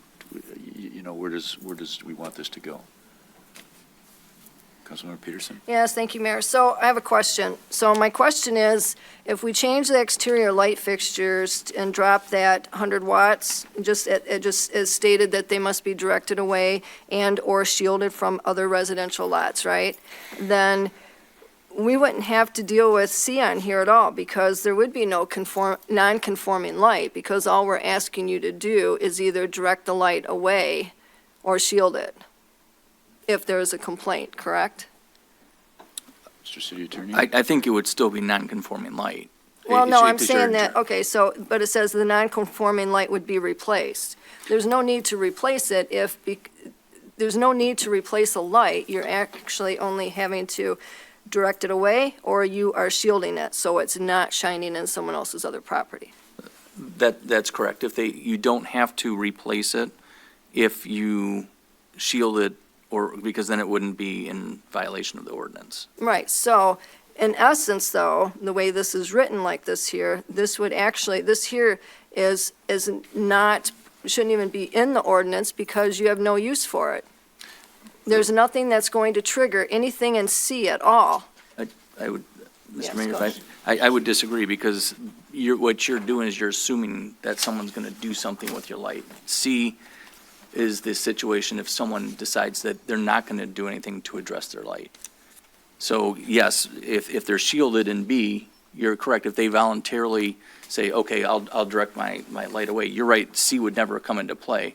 So, but C is the situation if somebody says, I'm not touching my light, it's not a problem. And then we have this trigger, we're telling them, okay, we're making the decision, you have to change it now. And so this is the time frame for changing it. Okay, So but- you're assuming compliance where we can't assume compliance. No, that's fine, but what I need to understand then is what is compliance if there is no need to replace anything and nothing is non-conforming. There's not going to be a non-conforming light if we take out the 100 wattage. They are all just light fixtures, either needing to be directed away or shielded. Correct. So that's why I see this as, you're not going to replace one. I mean, and then if it's damaged, if it exceeds the 50% cost, these are things that I don't know how they're going to actually be regulated by the city if this was to take effect the way this is written like this, if we take out the 100 watt. The 100 watt was the only thing that was going to do that. Mayor Pro Tem Salvia. Thank you. So I know this is the second reading, and I was not at the previous meeting, but I did watch the video, so thank you for our technology. In hearing the discussion both at the last meeting as well as tonight, as well as from the resident, I'm feeling like there's just too many unintended consequences with this, and we've had enough discussion that it seems like we're really not looking to have a vote on the ordinance as written. So I think at a minimum, we need to give administration or give direction to send it back. I can't support this as written. Councilmember Albrecht. Yeah, I made the motion at the last meeting to move this to first reading. We all voted unanimously. Again, Mayor Pro Tem Salvia was not here. But now after hearing some clarification today, this is a solution looking for a problem. And as Councilmember Giovanelli used to say, so I don't know even if sending it back to administration is going to achieve anything. I would want to just, if, as Chief Cieslak said, we have a nuisance ordinance, we have something written, and you've been able to enforce this. In fact, with the resident in question, go and measure the foot candles, and it was half of a foot candle. Why are we creating an ordinance when there's not a problem? So I would make a motion to table, help me out, table this or just eliminate it, or? Mr. Mayor, if I may, in support of, if this would, I'm more than happy to go speak to the neighbor who may be offending the initial complainant to see if we cannot work out some sort of an arrangement with that. And in the spirit of what the council is trying to get done to protect the residents, but yet not cause a problem, I'm happy to go ahead and do that. That's what you pay me the fee to go ahead and do speak to the resident big to see if bucks. we can't Big come up bucks. with some sort of solution. And- The big bucks, yes, Mr. Mayor. He didn't want to say it around budget time. And again, that's, you know, what do you always say? You're gonna, your kindness, turn up the kindness? I'll have to turn up the kindness a little I mean, bit, to me, yes. that's the Yeah. way to handle this between residents and getting us involved as much as possible instead of writing overarching ordinances that are gonna create more problems than they solve. Mr. City. Mr. Mayor, to your question, or to Mr. Councilmember Albrecht's question, there really, you don't need to have a positive motion to not take action. There just would be, you just wouldn't take a motion, you wouldn't make a motion for a second reading and adoption. Thank you, thank you. Right, and I, just in a little rebuttal to Councilmember Albrecht, I agree 100%, and go work your magic, and it's great, and we try to do that, and we all think we're reasonable people, and we can work it out with our neighbor, but then you can do that until you can't do it with your neighbor. And that's why you have to have laws, because there's going to be a neighbor who says, I don't care. So I think we always have to keep that in mind. So, Chief? I'll definitely provide feedback to Thank you. council on to how my negotiations go, Mr. Mayor. Thank you. Thank you, Chief. Thanks for coming down. Thank you. And Mr. Hauser, thank you for coming down. Thank you. Next, we're on to reports and regular business. First is to set a public hearing for the 2022-23 budget discussion. So moved. Motion by Councilmember Peterson, I'll second that. So seconding the motion for the April 25th, 2022 public hearing for the budget. thank you. Motion by Mayor Pro Tem Salvia for that date. Discussion. Madam Clerk, the roll, please. Dixon, Yes. Salvia, Yes. Albrecht, Yes. Harrison, Yes. Peterson, Yes. Sage. Yes. Thank you. Next, we have a fund balance policy annual review. Mr. Anthony, welcome. Mr. Maggio, I should say.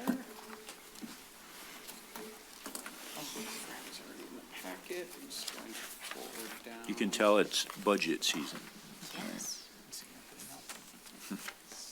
10B. Thank you, 10B. All right. Good evening, council and residents and everyone watching. We have the fund balance policy here for review tonight. And this was just recently discussed at the Finance and Budget Subcommittee level. And a recommendation was made to then put this forward to all of council. And I put the slides in here, so I'm going to scroll down to those. Super quick overview for everyone that may be tuning in on what are we talking about and why. So if you look at the audit every year, or when we look at the quarterly report, or we're looking at budget time, we have money essentially in the bank, right? That is the city's fund balances. So we have those fund balances to determine what we're going to look at for long-term planning, incorporating our multi-year budgeting, use it to make sure that we are sustainable each year, and helps us make decisions and look at when to make those decisions. All of the fund balances are made up essentially of 5 categories here, and I'm bringing back some old slides from the original one here. Just starting at the bottom up, just like a temperature gauge would be, the thing we always want to cover is the emergency reserves, right? You know, look at natural disaster, economic downturn, or both, and we have those things and emergency reserves in place, and we deal with those unforeseens as they come to us. And that was one reason why the city has a very strong AAA bond rating, is that even with COVID, we were able to pivot and make sure that the residents, businesses, everybody was safe, and we had the resources available to do that. Next, restricted reserves, so that's going to be things like bond covenants, donated funds. The cemetery, you have like perpetual care, maintenance money, those sort of things are in the restricted section. Then we have capital planning. We want to, easy one to think about is revolving equipment. We're putting money away on purpose every single year to replace that vehicle every 10 years. So that's kind of the planning. Could be roads, could be water, sewer, any of those things. Unfunded mandates and liabilities. This is just a flip of the switch at the legislative level. We've had many of these over the years, and that's just something we don't necessarily know dollar amounts to or what could lead to those impacts, but we start realizing those and want to make sure we can cover and pivot on those. And then last one part of that is the future opportunities. These are things that come up, not part of the annual cycle. It may be all of a sudden, we had the one with Oakland County where they called and said, hey, we're striping, and do you guys want to jump into our striping bid? Because, we'll just do some of the major streets in that too. Well, that was out of the blue, so we have some, money wasn't budgeted for. We're not going to wait till next year's goals and objectives. We're going to jump on right away and be able to take care of those things and the opportunities. So that was the PowerPoint one. This is the full policy that's in here, both of them. And then the one thing I did change in here, I'm going to zoom in just a bit here, is I just threw, okay, this is going to be really hard to read, so I'm going to zoom in a lot. If we look at the policy amounts here for each category, and the reason these are in categories is they don't intermix. So you can just at a motion level move money around within the funds anytime you want, but not outside of them without some sort of restriction somewhere that falls into place. So I threw in here just what the grand total for the budget of these funds were, and then what does that look like as a percent. So if you take all of them in aggregate, and you'll see there's various, 40 to 50 general, 20 to 25 capital, 60 to 70, take that all in aggregate, we're at 34% for the total. Roads, major and local streets, we want to be about 60 to 70%, 2.5 million, we're at 73. We know we're starting 4th Street, and we know we have a lot of road projects that are going to be coming up over the next couple years, so that's what that money's for, right? These are more of the minimum ranges. That's like the minimum we want to keep in it. Anything over, we use that to fund the projects, the mill and fills, the roads and all that. Same thing for water and sewer, just getting, it's no different than the roads. It's just when we do those projects, 4th Street will be water and sewer, we get to Main Street, all those, that's where that money and capital's coming from. And then parking is right now currently at about the 24% mark, and we're okay with that. We've had many changes. We're still waiting to fully implement all the changes and then see kind of where that's going to shake out to see how we need to update those projections. So with that, I will leave that to questions. Thank you, Mr. Mayor. Thank you. Councilmember Sage. Thank you, Mr. Mayor. Thank you, Anthony. So when did we fall behind on major roads? Was that conscious on our part? Great question, and it is, yes, and that's why when you look at this, we have this thing in Michigan that's called Act 51, and the way this works is that the state gives us money based off the fuel tax, based off registration fees, that sort of thing. When that money comes to the city, they have restrictions on how much money can go for the major streets is allowed to even be transferred to local streets, because they don't want cities to essentially rob from the major streets and just fund their own private streets and not the major. So they have restrictions on that. So by design, you really, and I had a long discussion with the state to make sure when we were formulating this policy to make sure to get this correct, you want the money basically all in local streets, because there is no restriction for moving money local to major. So we use all the money that's allocated in major. We don't transfer anything additional to major, only as needed. And then as we go over time into the future years, we want to get this down. And, you may see this, in a future year, it was 900. Now it's 600. Great. We want it to be like under 100, so that when we do a major street project, that's the discussion from the infrastructure committee and then all of council. That money is then going to be transferred from local up to get it right back to what's needed without going the other direction. Okay, thank you. Mayor Pro Tem Salvia. Thank you. Thank you for bringing this before council. This was reviewed at the budget subcommittee, and it's, I'll say, a newer part of our budget process that it's reviewed and it comes to council. I think it's important that we have some healthy discussion around these policies. It's a balancing act where you want to make sure you have the right amount of reserves. You want to be prepared for the future, for the unknowns, but yet you don't want to be potentially raising taxes or looking to take other actions when you have cash available. So, this balancing act and looking at it by fund balance is, I think, a great exercise for council as part of our annual budget process. So to me, everything looks in good shape, good condition. And so, this is a good report. Thank you.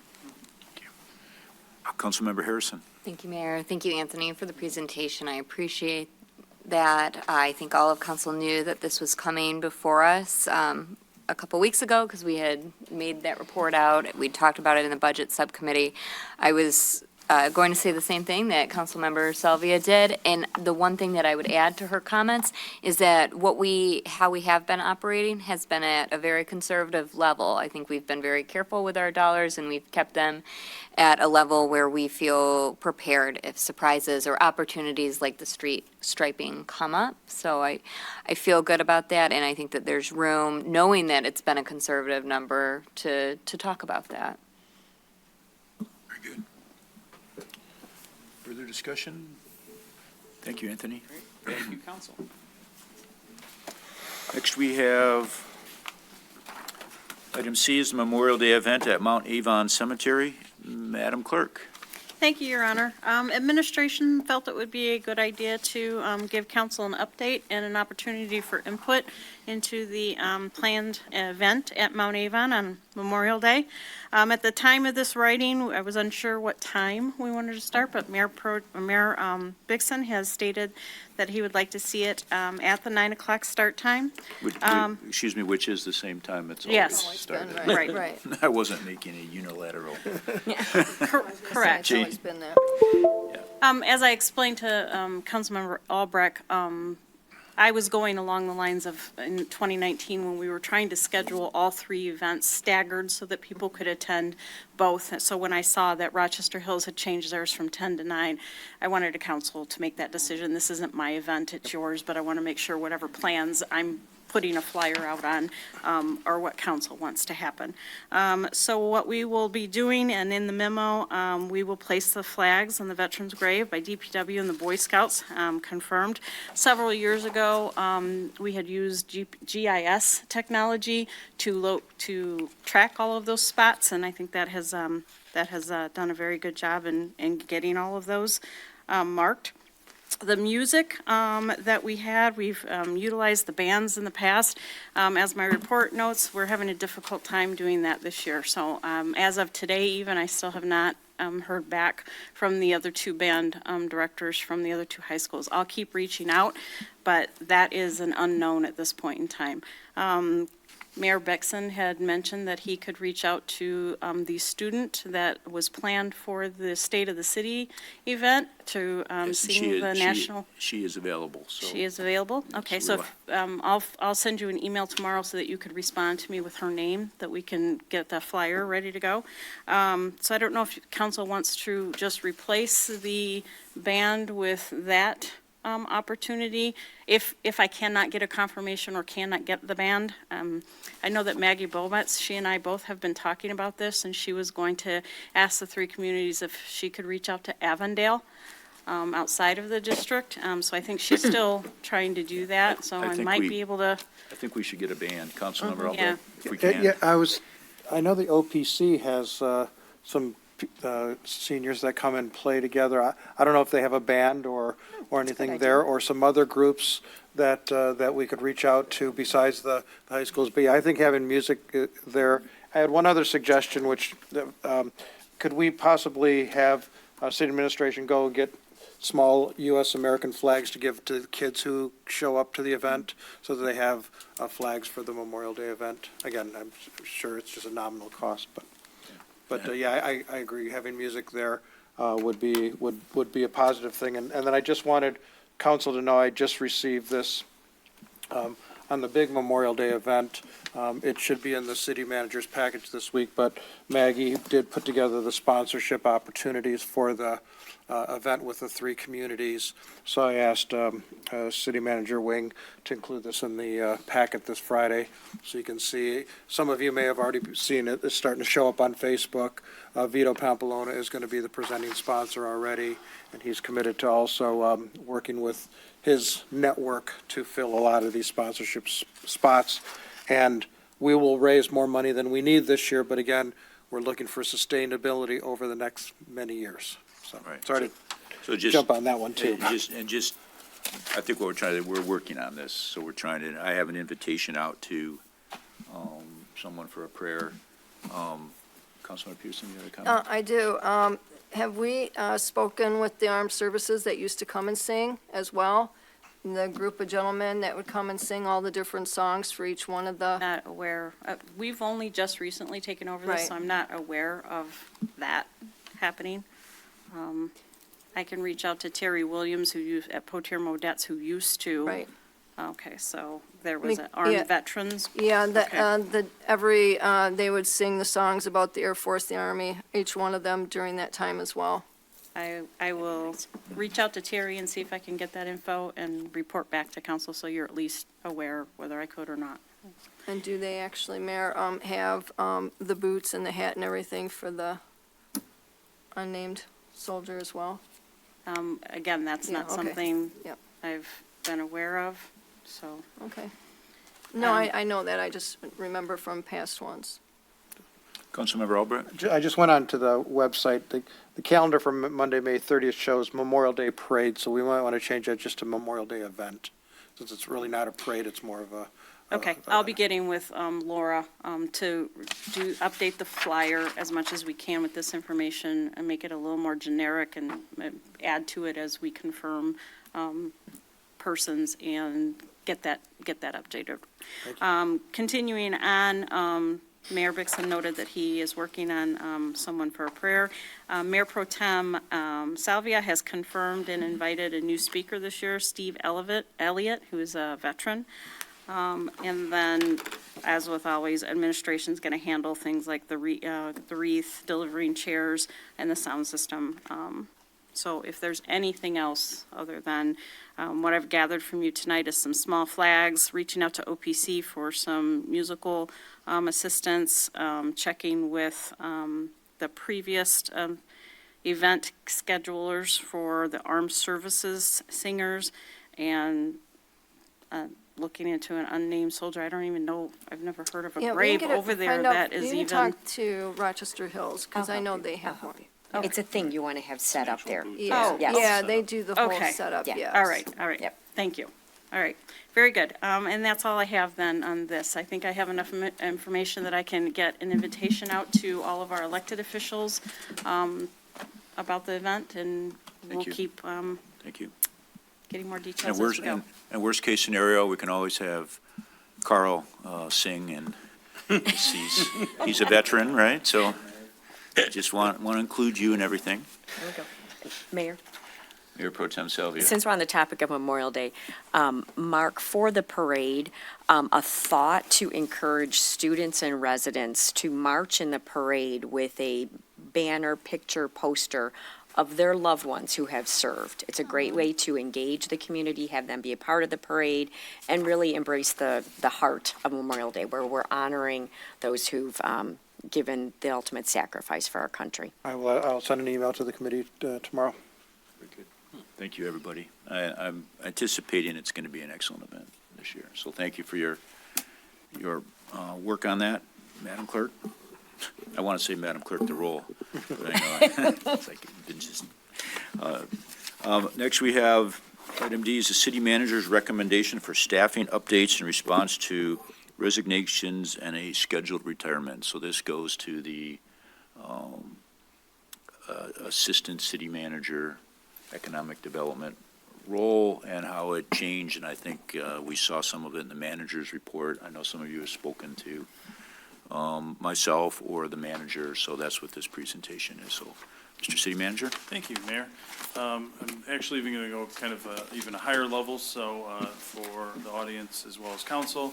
Since last year, we have experienced several resignations as employees have left for other opportunities. Specifically, we had our Assistant Public Works Director, our Permit Coordinator, and our Building Clerk all leave for other employment. Additionally, as the mayor just noted, we have the upcoming retirement of our deputy city manager / economic development director at the end of this May. Yes, he did agree to extend for an extra month with us. Tonight, I have a few slides, but after reviewing the vacant positions and the upcoming retirement, our management team that I put together to be part of the interview process, which included both of our chiefs, our HR person, Marcy from finance, Nick, who is the outgoing deputy, and myself, we've come to several recommendations. Specifically with the deputy city manager / economic development director position, we're actually recommending splitting it, and I'm going to jump in to my presentation here and then kind of hit on a few of the other topics. So when we did a comparison, again, we had really, it's looking at filling all 4 positions versus what we're recommending, which is the 3. So finding replacement in this current environment is a bit challenging. It's even harder as we've, Nick and others have picked up other tasks and duties to go with the general position.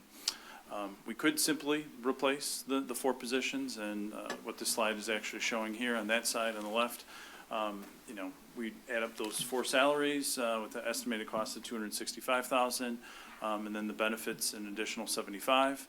Or what we're recommending is actually combining 2 positions, which is the building clerk position along with the permit coordinator into a building and planning clerk position at that higher level position. So that would combine 2, and then actually breaking the deputy city manager / economic development director position into 2 positions. So then you'd have 3 instead of the 4. Again, through that scenario, we have a little less of the salary at estimated $240, and the benefits, again, because you have 1 less individual, would be down to about $50,000. Looking at the current organizational chart, again, we have council as well as my position in the departments and the individuals that I oversee. But so on the right-hand side, you'll see underneath council is myself as the city manager, deputy city manager, which is also / our economic development director, along with the assistant of our executive assistant. I'll make sure to give this slide deck to council so that you guys all have this. I know I was working on this today, so. And this actually came out of a request from one of the conversations I had with one council person, and then others also thought this would be a good idea. Next slide I'll go through in a moment is actually the proposed changes. But this basically shows our finance on the left, and then the clerk position, fire, police, public works, our building, and then our HR. Moving to our next one, again, highlighted in yellow is the change. So candidate number 1 would be the deputy city manager position. Now it would be / community development director, so slightly different than a economic development director. And again, in the packet, we have the job descriptions that we've created for that specific position as well as the others.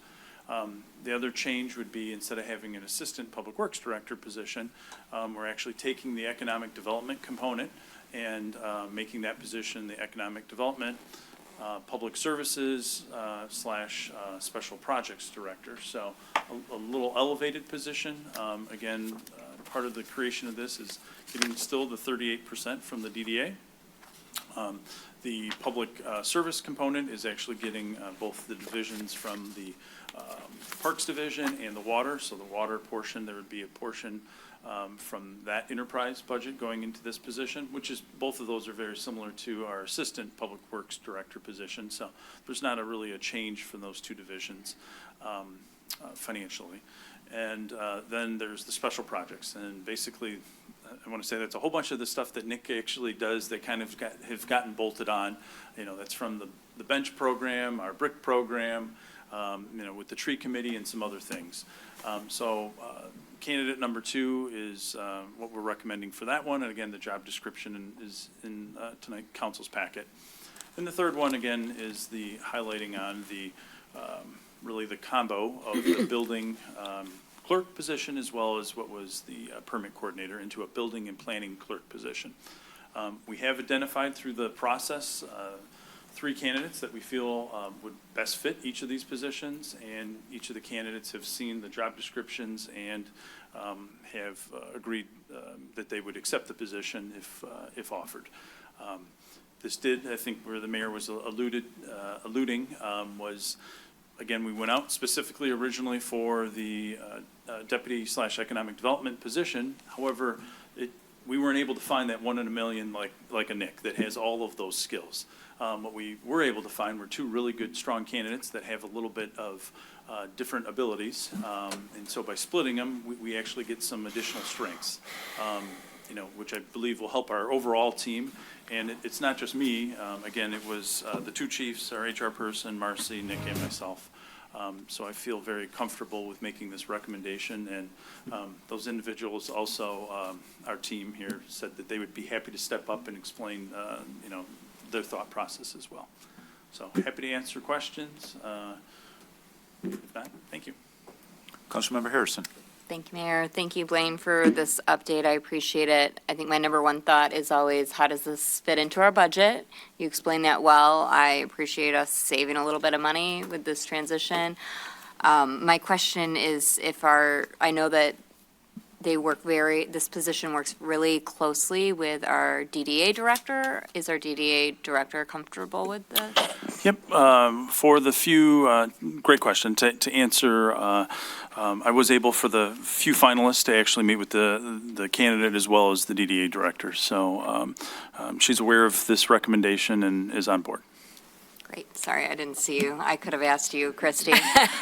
That makes me feel comfortable with this. Councilmember Albrecht. I know I went over the job descriptions, and thanks for your presentation. And on the Economic Development Public Services Special Projects Director, that's the DDA one, the Economic Development, and then the support of the Water and Parks. So now Corey and Carl and their direct reports will report to this new position instead of Patrick. Was that discussed with the DPW staff, and are they supportive of that? Yeah, so Nick can talk to this as well, but it was my request to actually talk with the Public Works Director before we actually came and talked with you guys, as well as the 2 foremen for those 2 positions. So both Carl and Corey are aware, and Nick, I don't know if you want to share, I guess, okay. They understand, I think they understand what our overall what we're doing. All right, so Patrick is there and Carl is here, so if you have any comments or not, or questions for them? All good? Okay. I'll just say from my perspective, it's fuzzy. It's what? It's fuzzy. Okay. So currently, Carl, if there's questions with parks, there's a lot of questions that Nick does address. I want to say almost on a daily basis, I think there's a phone call or a text message from Carl. So again, our thought process is to have an individual that is going to be overseeing the Parks Division, be there for the Parks budget is through the whole process. So, So really what we're talking about is kind of splitting the Public Works Department when it comes to reports. It's a logical division, which is similar to what we've done when we've had an assistant public works director, that certain divisions fall underneath that person's supervision. Now, this would actually be combining the economic development as well as the special projects. So those 2 divisions now would have a different report, a different supervisor than currently is the director. Councilmember Albrecht. And I know that in your memo, you put the, from the charter, and I appreciate that the mayor had suggested that this come before a full council, so there's complete transparency. So thank you, Mayor, and thanks for putting this all together. And I spent a lot of time on the positions and going over the job specs, and spoke to you and others today to make sure that we crossed the T's and dotted the I's.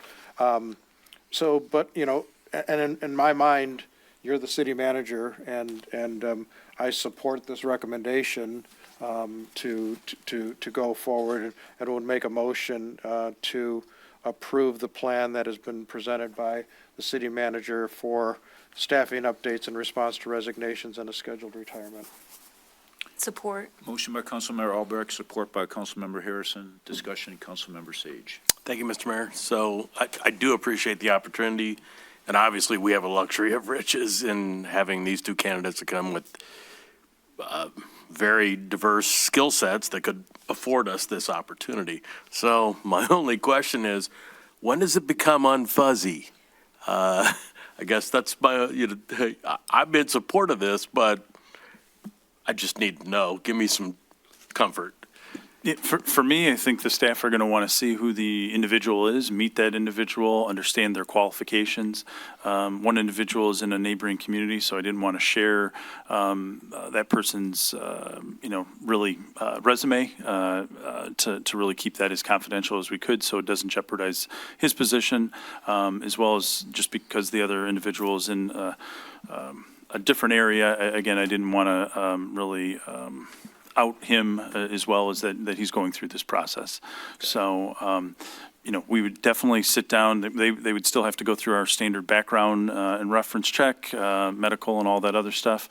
But once they've basically accepted the conditional offer, we will, again, while Nick is still here, be able to have both of those individuals work with Nick, work with our staff, get them comfortable, understand, all the ins and outs of things. And so it would be, in my opinion, black and white. So there would be no fuzziness.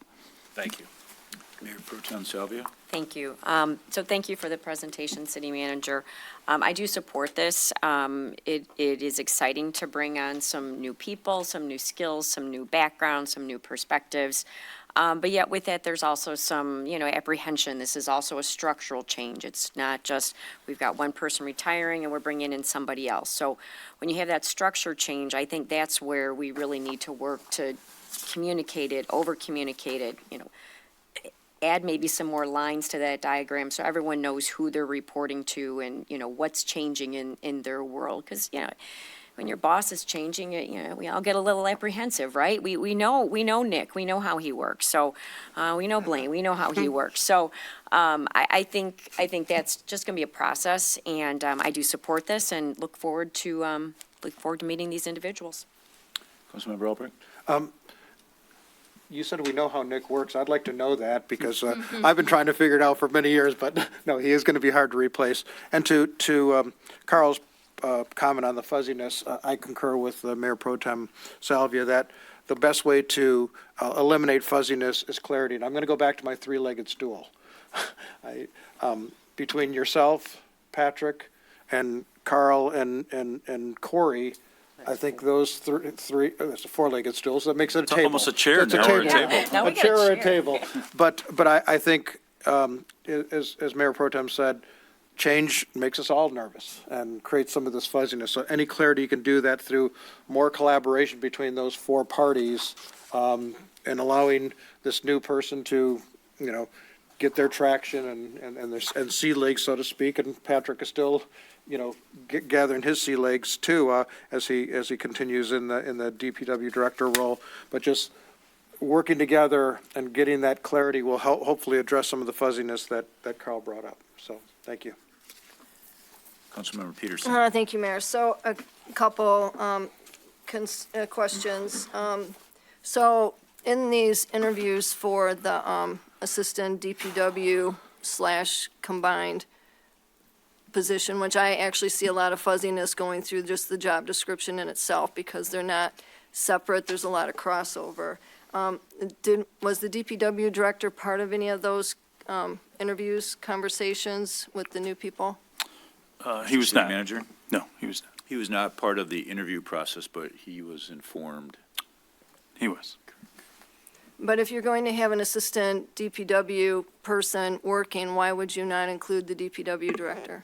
So I'm not proposing an assistant public works director. Well, it's public services, same thing. Yeah, so I'm actually proposing an equal level director position, not a subordinate to the director. But are you having, I guess, so is Carl and Corey going to be, who would they report to? They would report to this new individual. Okay, but DPW is broader than that. Why would they not report to the DPW director? I'm really concerned that we have taken and hired people that now we're like stripping them of what their normal duties would have been throughout this process. So that answers the first question. Second one I have is, so we have now changed job titles from what we originally put out for, correct, from the original postings? Okay. That's correct. So in doing so, did we have any candidates that may have, I mean, it's almost like we're circumventing the process and we could have, maybe someone else could have been qualified for one of these new positions, or someone else may have wanted to apply for one of these. So I'm just throwing that out there because I don't want to, after reviewing all of this and knowing that it was changed and how we've been doing things in the past, I was concerned about that. Yep, so of the 26 candidates that applied, we feel that these two finalists are the best overall fit and had the highest level of skills for us. But we changed the job description after you chose to, correct? Through the process, we went through that, yes. Okay, so that's what I mean though, but our process was originally, we didn't put out there for these job descriptions for employment for anybody else to apply, correct? Correct. The position that we put out for was the deputy/assistant, depending on their qualifications, /economic development director. Okay, so all right. Could this cause any of the potential candidates that could come back and complain that they didn't have an opportunity to apply for one of these positions? Candidate could always apply, but there's no legal issues for the city. Okay. All right, and then as far as the, so have we already filled the building clerk position based on this information that you've presented tonight? We've made an offer to the building/planning. We've gone through that process. We've had that position vacant since, I want to say, early January. Yes, when Sienna left. No, actually, since Megan left. Sienna was actually several months earlier. Correct. All right, so then, are we offering that one that we gave an offer letter to in the current wages or part of the new ones? Yep, so I would be offering all within the authority that I currently have, which is in our current one. And that still should apply and be applicable with our upcoming one that, again, council would have to approve. And one more question, Mayor, or comment. So, all right, so I'm not in favor of this. I'm not in favor of this because I don't understand why we would take away the authority of somebody we hired as a DPW director that actually is supposed to be the one overseeing everything in that department and breaking it down and separating it out with other people that, with no guidance and taking the authority away from those who have been working, of the other employees who have been working under or changing that whole concept and the whole layout of that department. I'm not sure what's going on there. I find it's very alarming, though, that we would go to this great length to separate it, and now, I don't know why would we have the DPW director, and what exactly is he going to do now? Mr. City Manager? Yep, so it's I guess, is the question, just so I can clarify, what is the current Public Works Director, what he's going to be doing? Yep, correct. Yep. So he would be overseeing the streets and roads, our storm system, our vehicle and fleet maintenance, our equipment, as well as general public works responsibilities. The only two tasks that we're actually taking out is the water and the parks divisions, and those two have the smallest amount of staff. So in the parks divisions, there's 3 individuals, a foreman and 2 workers, and in the water, there's a water foreman and a backup water operator. Again, those 2 divisions are very easily shifted in the past to potentially an assistant public works director position, and so they made logical sense to move it into this newly created position. This does help the current public works director to focus on those other divisions, and when we did have that discussion with him, he welcomed the assistance. Okay, but I know when we hired him, we said that we'd hire an assistant DPW director to work there to where we kept everybody all together, to where there was some cohesiveness. I'm not seeing where that's going to be here, so won't belabor it, but I am not in favor of this. I think this is not laid out to where there is going to be clear, concise direction for the employees.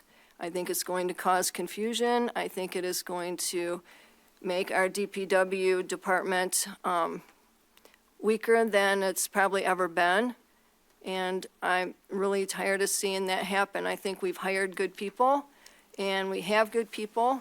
And instead of keeping everything separated for whatever reason, I'm just going to just wish that we could get to the root of the problem here in the city so we can operate efficiently and effectively without causing all this, in my opinion, a hostile work environment where you are just unraveling what has been part of something to where you have the cohesiveness in what is a DPW department.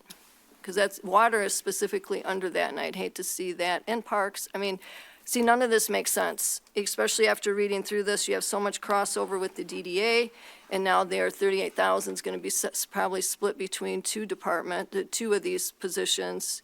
And then what are we going to have? I just don't see this as being a good win-win, and we're looking at $25,000, basically a difference.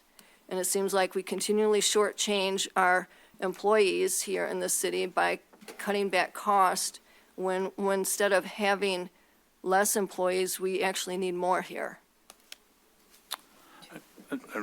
I guess respectfully, I hoped my information was clear.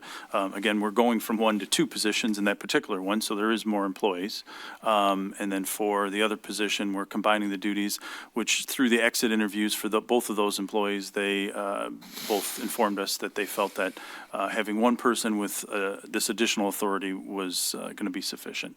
And again, if both my management team and myself didn't feel that this was going to be positively impacting the city, I would not be presenting it. I'd be asking for 4 specific positions, and quite honestly, to replace several of our people, it's going to be at a higher dollar amount. So I'm hopeful, and I guess I'll accept your challenge, and I'll work with the new individuals to ensure that our Parks Department and our Parks Division and our Water Division exceed my expectations and hopefully yours.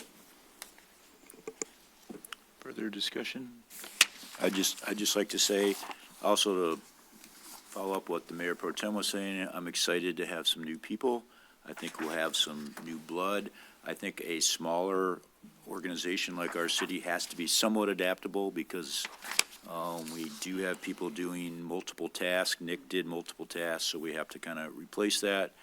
And I think the 2 people who we were talking about, I think are watching or will be watching is, I think it's incumbent upon the new people to work hard to, earn the respect of the fellow workers.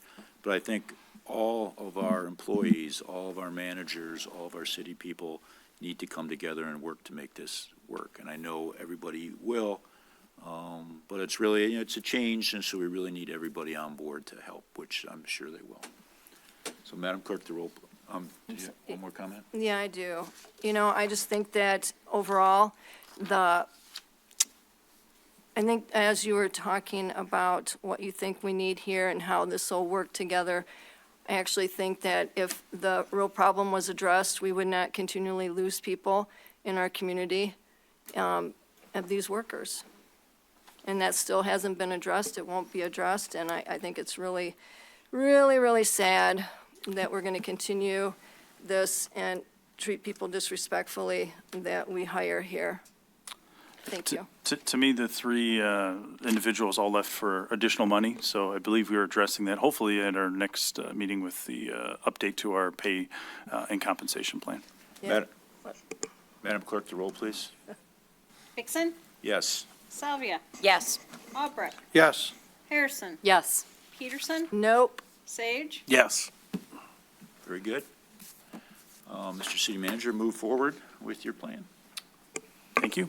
Thank you. Now receive a report from the various boards and commission. Receive a report from the Rochester Area Youth Assistance. Councilmember Harrison. All right, thank you, Mayor. Unfortunately, I was not able to attend this meeting. It was the same night as the State of the County address, so I attended that. And I also missed the Youth Recognition Banquet, which was March 22nd. This is the first time we were all back in person to recognize especially talented youth in our community. So I heard that it went really well. Yes. Mayor Pro Tem Salvia. Thank you. Councilmember Harrison, I just wanted to publicly comment that I saw that Rotary gave a $3,000 donation to Raya for youth self-care kits dealing with mental health challenges. So I'm just think it's a great initiative and really happy to see Raya engaging on that. Thank you. This is part of an ongoing effort that we've been doing, and we're very grateful for Rotary's support. Very good. Next, receive a report from the Pink Creek Trailway Commission. Councilmember Sage. Thank you, Mr. Mayor. Sorry, Christy. So there are two events that the trail does each year, two big events. National Trails Day, which is June 4th this year, and then the Labor Day Bridge Walk. So the Bridge Walk starts here, whereas Trails Day starts up in Lake Orion. So what they want to try and do this year is have a passport to where we can engage a bunch of the local businesses here. So I'd like to set up a meeting with the DDA or PSD and the Friends of the Paint Creek Trail to try and engage some of our merchants to this event. So I just need some guidance on who to talk to and go from there. Okay. Perfect. Thank you. That's it. Very good. Next, we have a report from the Downtown Development Association. Councilmember Harrison. Thank you. Christy, do you want to stay for mine? It's not. You don't have to. Yeah, go, run. All right, thank you, Mayor. So Main Street, Oakland County had their summit on March 17th. It was the first time that they were back in person in over 2 years. The gentleman who orchestrates this made a recommendation to the DDA board that we consider national accreditation for, a historical designation. And that would potentially give us additional tax credits and grant funding opportunities. So he encouraged us to look more into that. We also, I think I misspoke. We got national accreditation for the 17th year as a Main Street partner. And he also mentioned that Christy is the longest-serving DDA director in all of Main Street. So I thought that was a recognition to point out. He's so impressed with her work and what we've done in the downtown that he's recruited our Main Street to be a part of a national pilot program that the DDA is going to take part in. It's they're reworking how accreditation works, and they're using our DDA as kind of the pilot for that. And 4th Street is under reconstruction right now. It's from Main to Pine. They're also replacing a water main at the same time. No events are expected to be affected, and we're hoping that the project will be completed by July. Thursday night markets are being moved, as Christy already covered this evening. The platforms won't go out until after the July reconstruction on that road. And I'd just like to encourage that there was a lot of discussion about parking lots, and I'd like to encourage council to just think about that $23,000 for the parking for those platforms. It's a direct benefit to our businesses, I know, but I think it's a nice give to our community residents. And the way that I looked at it is it's essentially taking money that we don't have yet, because we haven't collected that money. We're not And we're not going to this year, so it's money that doesn't necessarily exist, but it'd be like a tax on ourselves, almost. I see the DDA as being a part of us, so we're taking money, potential revenue, and then we're asking the DDA to pay it instead of just foregoing it. So that's why I thought that that one made sense, but I appreciated all of your thoughts on that this evening and considering it, because that was the majority of the conversation. That, and then the $50,000 to the parking fund, which I think that they should continue to do. Any other ads? Very good, thank you. Next, we have a report from the Grant Committee. Mayor Pro Tem Salvia. Yes, thank you.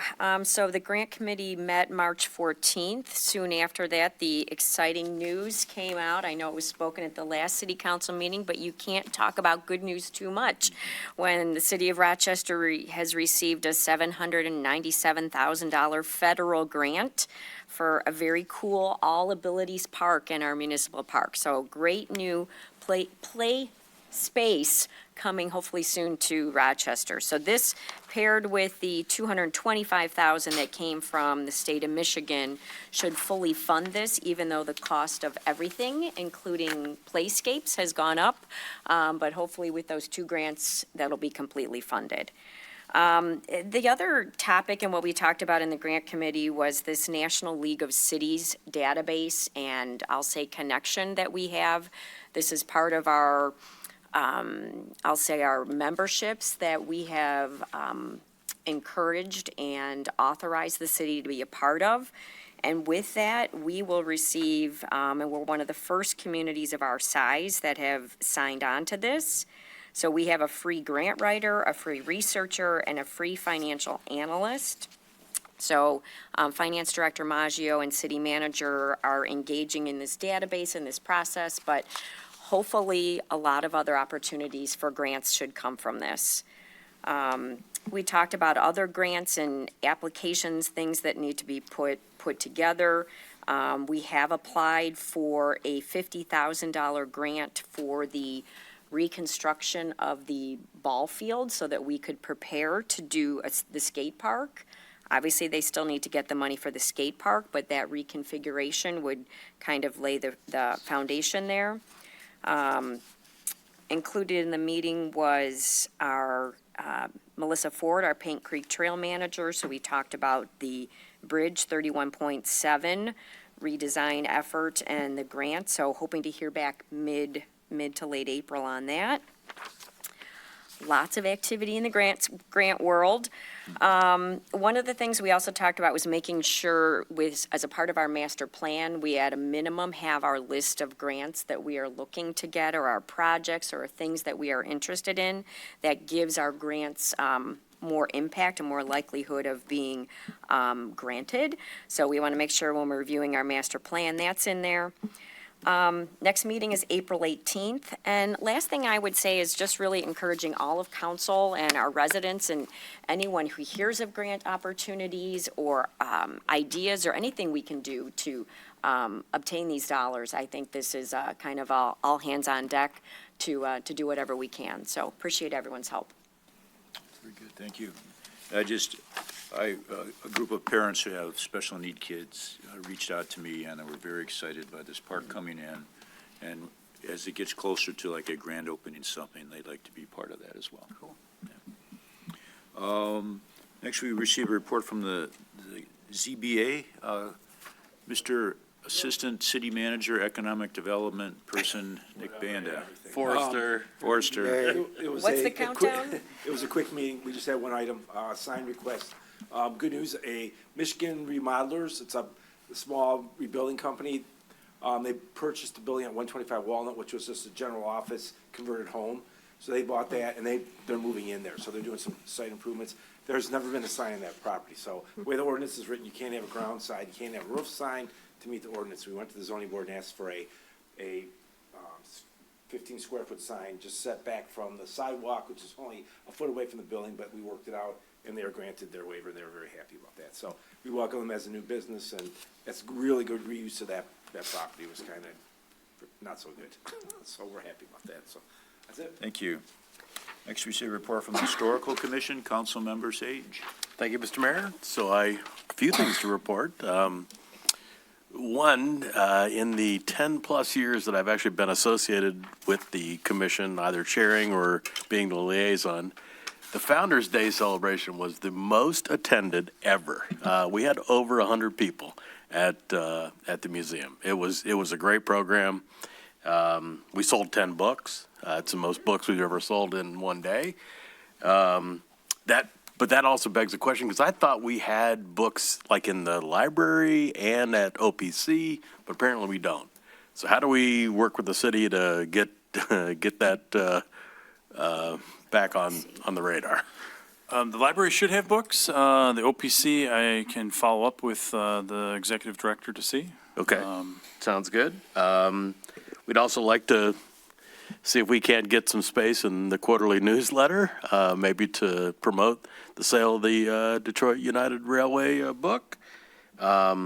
We also passed a resolution that is in support of what both the Rochester Avon Historical Society, what this council did, and what the Oakland Township Historical Commission, so just mirrored the same resolution for preserving the heritage of the RCS building. We will come to back to council. There was a request, given the success of this Founder's Day, whether we could get some more support, and the request would be $500 more in the budget to better fund. Yeah. So I guess that'll come to all of us here, the 11th or the 25th, or I guess I'll be asking that. And that's it. Thank you. And just so everybody knows, today is the day that the bids are due for the school building. Yep. So we shall see. I actually have an update on that at miscellaneous. Okay. Very good. Next is a report from from RARA, Councilmember Albrecht. I'm not surprised the Founder's Day was a success. Councilmember Sage has been advertising that for the last 17 council meetings, so if any resident didn't know about it, then shame on them.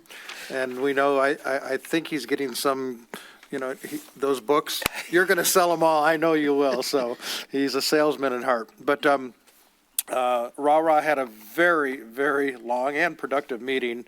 I've got several items to report.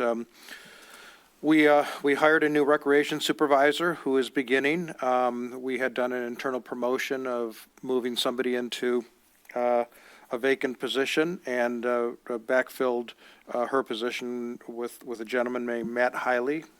Look in your mail for our postcards, which we have all of our programming on postcards instead of printing out the full booklets.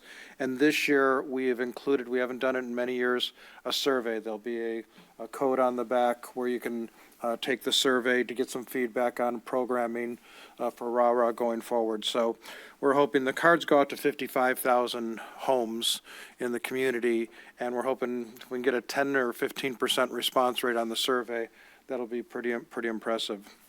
I know I've been talking about the 2021 results. Again, they're not audited yet, but they're a little more clearer. Joe Snyder was at our meeting to give us an update, and we will be 125,000 to the good this year, plus or minus a few dollars when the audit is in process right now, which will give us a fund balance of 660,000. Our fund balance, going to Anthony's little model before, it was 20% or 400,000, so we're better funded. If you've driven by the 480 building, you'll see that there's a sign out front for Colliers, who is we voted on. We had 6 firms come in to make proposals to us. Again, the City of Rochester Hills, their purchasing manager, guided us through that. We all had to evaluate the 6 different RFPs we received. We interviewed the top one, and Colliers was selected, so they are now marketing that property. We've added a new website provider called Revise Websites. And that new website will be put in place over the next several months so that when we get into our busy fall season, we'll have a more robust interactive website there. We with supply chain issues and everything else, I think I've talked about it meetings before. We looked at the roof, replacing the roofs, and there are a series of roofs over the main building, not the 480 building. We're only focusing on that one. Some of those roofs have to be replaced in total, tear outs and replaced. Others have to be, patching and others, but we've approved a bid not to exceed $710,000. We approved that on the condition that we can only fund that with the sale of the 480 building. So if that doesn't happen or we don't get the right price, then we're not going to do the roofing. Much like we had with the community house, we also wanted to do HVAC in the field house, and the projection was $320,000. The proposal came back at 3 times that at $923,000, so we did not approve that, and we'll look at that again. And we felt from the purchasing agent at Rochester Hills that we had it bundled together. We need to break it up into pieces, and we'll probably get some better pricing on that. And last but not least, always report our registrations. Our registrations for February, and the tracking goes back to 2015. So in the last 8 years, we had 580 people register for programming, which is 100 higher than the highest amount we ever had in the history of the 8 years that are tracking here. The next highest one was 2018 with 482. Now, we expect there's going to be a little bit of a drop off in March because we think we got some of the March registrations pushed into February. But as I reported last month, we now have 2 months in a row that are at or exceeding pre-pandemic levels. So the trend is our friend right now. That's it. Thank you. Councilmember Peterson. Yeah, so how much are they selling the building for? We don't know that yet. Where they didn't set a price, they want to let the market set the price. That's strange. Why?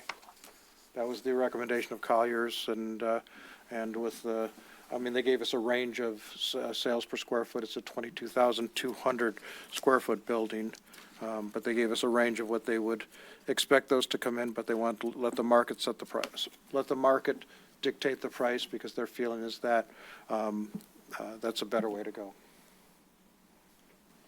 Okay.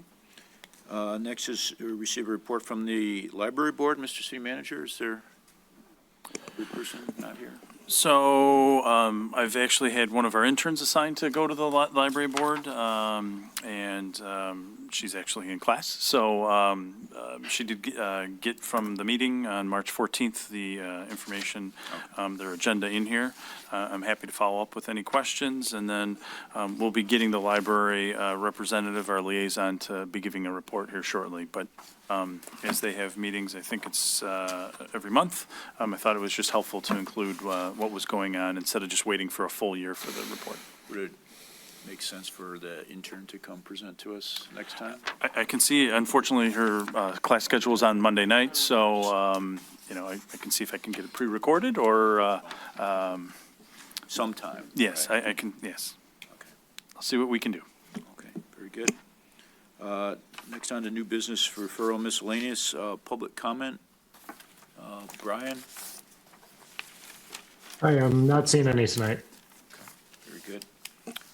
We had the receipt of the check register reports and the city manager update. Mr. City Manager. Thank you, Mayor. In tonight's packet is the check register reports from March 10th, 17th, and 23rd. And for the updates, just had a few.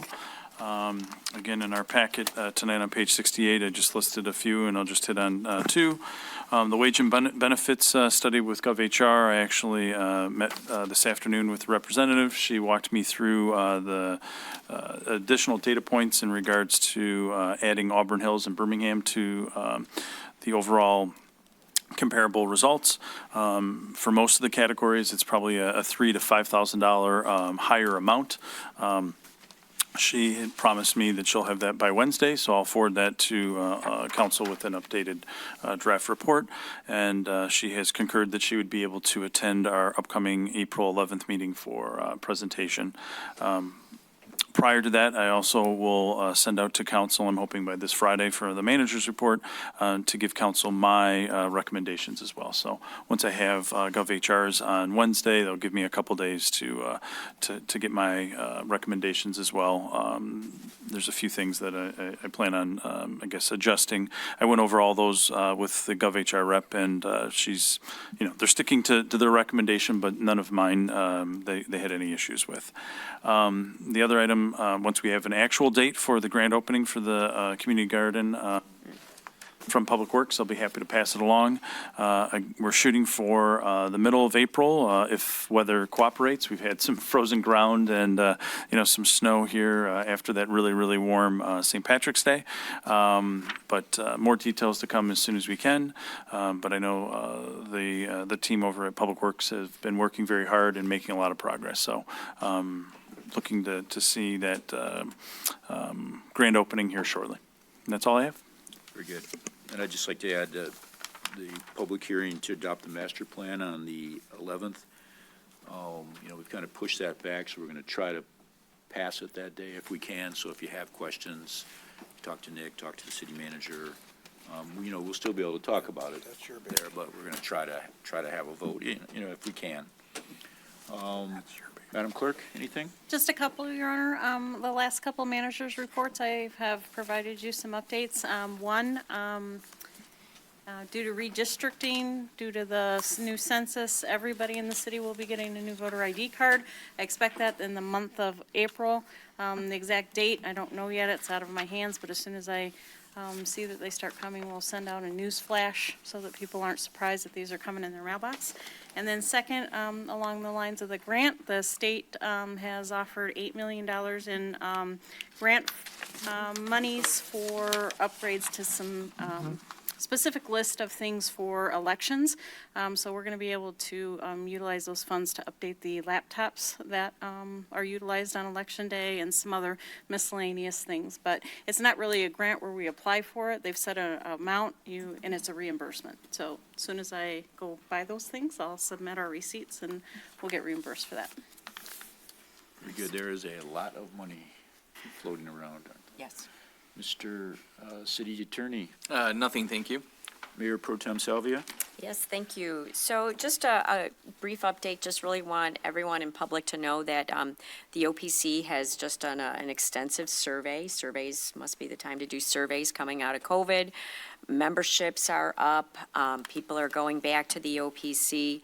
And as a part of that survey, there is a rebranding effort taking place, so you're going to start hearing about that, seeing that. So I know a lot of people have been looking forward to something like that, but again, with change, I know that also brings questions. So just wanted everyone to know that that is taking place. And then I guess I would just like to ask for an excused absence for the last city council meeting. Motion to approve the excused absence. Motion by Councilmember Albrecht. Support by Councilmember Sage. Madam Clerk, the roll, please. Vixen? Yes. Salvia? Yes. Albrecht? Yes. Harrison? Yes. Peterson? Yes. Sage? Yes. Thank you. That's it. Councilmember Sage. Thank you, Mr. Mayor. So I think all of us possibly had a call from Bob Bloomingdale over the past week. So it's interesting. I did get confirmation from him today that he, as part of a public-private partnership, has submitted a request for the RFP to the RCS building. So with that, he's asking us as a collective body, if there's consensus, to at least have a discussion with that group to see if there's some way we can assist or how we would be part of it. We don't know. But I guess I'm just trying to gauge my colleagues here would be open to that discussion. Yeah, I think we are. I think we all talked to him, but of course we need a little more meat on the bone to absolutely to talk about. And just also David Gasson reached out to some people and he submitted a proposal as well. But again, a very broad kind of exercise. Councilmember Harrison? Will we get to see these proposals, or are they private? part of the I school don't know, board. yeah, well, I bet if we yeah, I think they're going to be public. have to give it. We could FOIA. Yeah. Good You don't luck have with enough that, money. right? So yeah, I mean, we can, Councilmember, say if you want to reach out to, Mr. Bloomingdale. I think we're all interested, but I think we need something to talk about. Okay. Blaine, would you like to reach out, or? Yeah, I'm happy to. Okay. Yep. Because if we get enough substantive information, we probably need to discuss it here publicly. Yeah. Absolutely. Yeah. All right. All of them. Yeah. Councilmember Albrecht. Yeah, I have several things. The first two are related. I went with Councilmember Harrison to the state of the county, and frankly was a bit surprised because Rochester and Rochester Hills were not on the radar that night. It was like we disappeared from Oakland County. Wow. And I've been really thinking about this when Christie made her presentation about the snow glow. Fire and ice went away one year because of the pandemic, and then this year mysteriously disappeared. Anecdotally, I'm being told it's being considered for Pontiac going forward. Again, anecdotally, I don't know if that's fact or fiction. The Brooksy Way, suddenly, I brought this up several meetings ago. I've asked questions of officials at the county, and everybody said, no, we don't know what's going on. But again, I think it could be a bit partisan. This is a run that was done in memory of somebody who passed, and maybe many people benefited from it, and really it went through two cities, Rochester Hills and Rochester. And I know Councilmember Harrison has drafted a letter that she's sending that I've asked for a copy of, and I'm going to do that also. But I would like to suggest that my fellow council members and residents contact our county officials to find out what's going on, why this is no longer on the agenda or the radar, and what's the justification for it. So then City Manager Wing, I would like to have, I know we have government updates, but could we get Adam from on the agenda sooner than later to find out what's going on from the county? Because I feel like Rochester just dropped off the map. Maybe we're part of Macomb County now. I don't know. I didn't get the email. So maybe I missed something on being on vacation one week, or perhaps maybe there's somebody else in addition to Adam from the county that can come present to our city council and answer some of these questions that I have, and from the head nods up here, I think others have. So I can assure you that we haven't dropped off Adam's record, as he just actually sent me today an upcoming grant opportunity that we've taken advantage of. So I've been in correspondence with him pretty continuously and continue they were updating their grant, and typically it's been at the end of February to sometime in March, and literally I actually just got it today. So, but I'm happy to work with having Adam give an update, and/or if you'd like, I'm happy to talk to the executive's office as well. please. I mean, we are the regional downtown. We have one of the best park systems in the area, us and Rochester Hills, because everything I'm saying for Rochester also goes for Rochester Hills. I sat with, some of their officials later that evening, and they said, same reaction we had. But, and then two other things. I'm sorry, Mayor, I'm being a bit verbose today. I think the political winds have shifted. Yes. The county. Well, that's obvious. Then, City Manager Wing, you mentioned that you spoke to GovHR about your recommendations. I know I provided some recommendations also.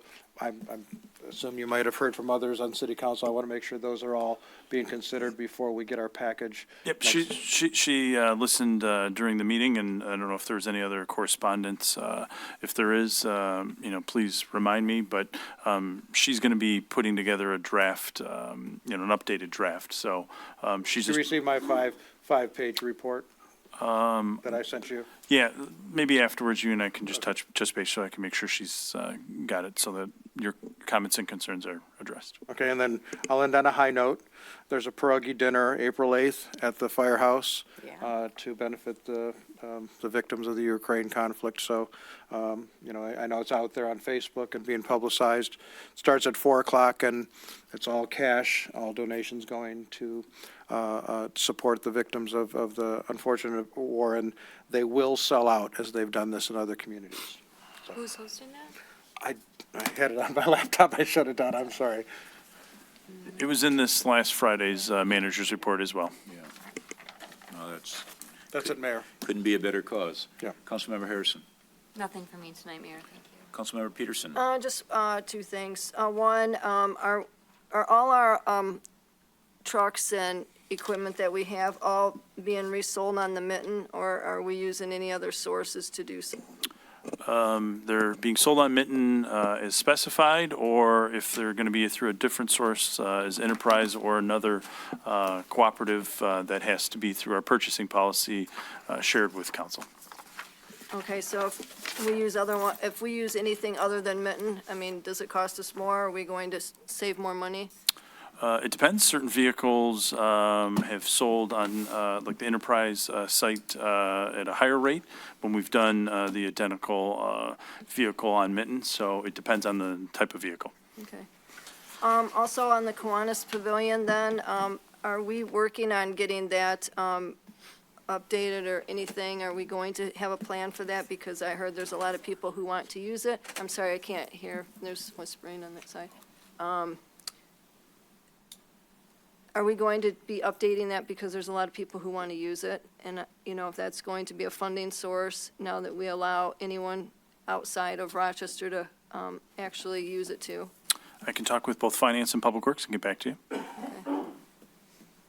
That's it. Okay, thank you. I just have one thing. I'd like to thank the DPW department for getting the tennis court nets up, even though it's 15 degrees or so. Hit the first ball I again? have not, but I will try this week, assuming it gets a little warmer. So it's, again, just a sign that spring has come. And without further ado, thank you. Chiefs, anybody? Chiefs, anything? All good? Shut. Okay. Thank you, everybody. Meeting adjourned.